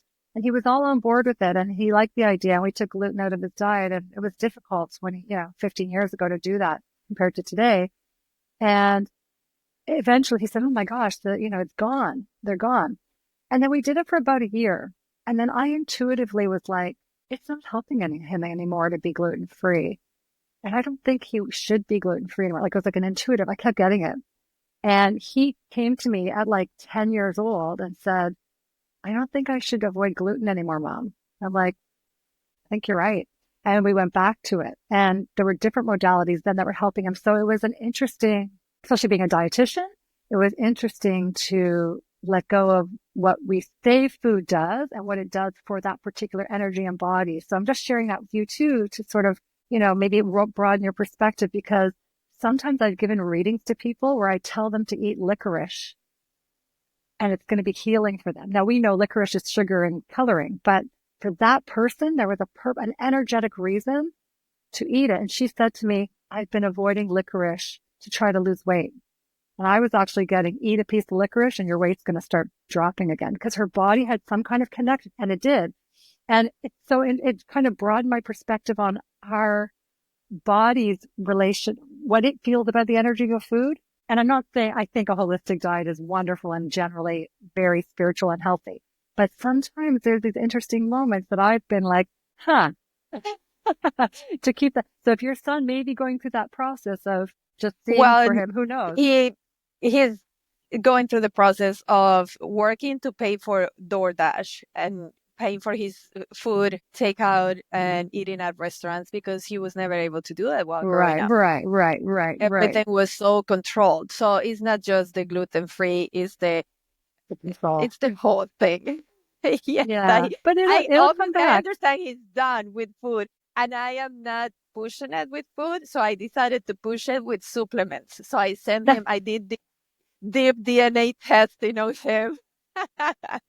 And then I sent him the right supplements, and I'm like, I know you're eating crap. At least take your supplements. Let's make Yeah, sure yeah, your organs function correctly, because at least you're having some nutrition. yeah. But he hasn't taken it in Right. 6 months. So yeah, It's the knowing versus the doing, right? We can know something intellectually, but until you embody it, like you might have to see how that food is making him feel. It might be somebody else that is his guru in this area, not his mother. Like sometimes we know, but we're not the one to convince them. It's so hard. It's such a lesson to like not be the one. You knew all along, but sometimes it's somebody else that convinces them. And you kind of have to be just mom and let, the friend, oh, my friend got me into these supplements. You're like, but I told you to take that. So it's an interesting exercise yes, in being the mother of an adult. Yeah. Right. 100%. Yeah. But It's don't a whole. forget the piece where by 24, 25, he sort of sees the light. So not that far off in the future if you can give yourself some, leeway to go, okay, Can it be that you were just listening to my inner voices, because that's what I've been telling myself for this whole year? well, I mean, that's honestly what I think intuition is. Like I said, you're showing me what you need to most know about to yourself, right? You're telling me what to tell you. I'm just your conduit. So that's why I look at it like, what does Maria want me to tell her right now? Right. So it's a Because reinforcement. Now it could be that the reason you're resonating with it is because you want those things. You believe that for yourself. You'd like that to be. So you're on the right track with your intuition, right? okay, In wanting those things. And I'm picking up validating for you. Yeah, I see that for you too. So trust yourself, because if I'm getting that for you, a stranger, you can trust yourself. If you've been thinking because that too, that's it's a sign to literally what you. I've been telling myself. I know for a fact that I was lost in life until I turned 26. I didn't know what to do with my life before that. So ever since he left a year ago, I said, I'm going to allow him. Who am I to expect something from him right now, when I didn't know what to do until I was 26? So I said to myself, that I've been saying the whole year, I'm going to give him his time until he's 26. He'll find his way and he'll live an amazing life. And he has the right to do it until he's 26. So I've been preparing myself for it. That's why I'm saying that maybe you just heard my own voices. This has Yeah. been a beautiful conversation, Arlene. Thank you so much. I love Oh, it. it's I my am honor. so excited to get deeper into your workshops and maybe join you for a retreat, a magical retreat in Greece, or maybe somewhere else. Maybe I just bring you into Yes. my retreat. I would, Nice. either way, I'd be so honored and blessed. We are going to Greece again in 2026 if you want to come. But So I if want we to, want to register for it, where do we go? so you go to openingintuition.com and it's in upcoming workshops. It's there. You know what I can do? If any of your listeners and people watching would like access to the workbook and the glossary, why don't I make a promo code Zintuition? Make that the promo code.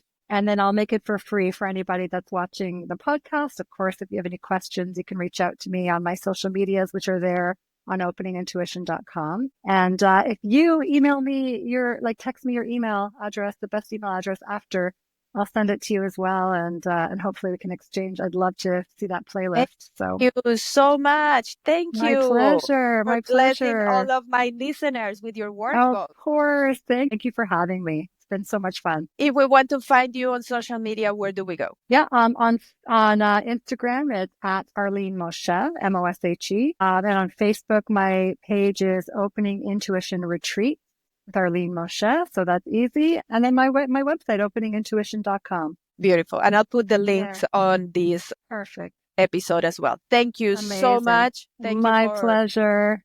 really speaking to us and for my very special moment. Of course. And thank you. Anytime. Thanks for Wow. having me. What a way to end this episode. I feel very blessed and very seen and heard with Arlene's last words to me. For all of you listening, just so you know, I don't know Arlene. I met her when she took my B1 training a couple of weeks ago, and I felt a special energy coming from her and in total admiration, even though we did not get into anything deeper. And I felt drawn to her, and for some reason, I wanted to learn more from her. Wow. And did I end up learning so much information, valuable, amazing information. And on top of the reassurance that she gave me about my situation that I've been going through in 2024 with my son. I think only my boyfriend knows how concerned I've been about my son's health this year.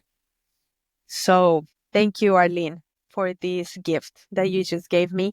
And everybody, thank you for sticking up to the end, listening to this whole episode. If you enjoyed it, appreciated it, found value in it, please don't forget to click on follow on Spotify or subscribe to my YouTube channel. You help me immensely to continue to grow this project so that I can continue to bring now 2 episodes a week, the biographies of greatness and the HBF experts. Thank you so much for all your love and support. And thank you for being in this transformative journey with me. I appreciate each one of you. Thank you so much. See you next week.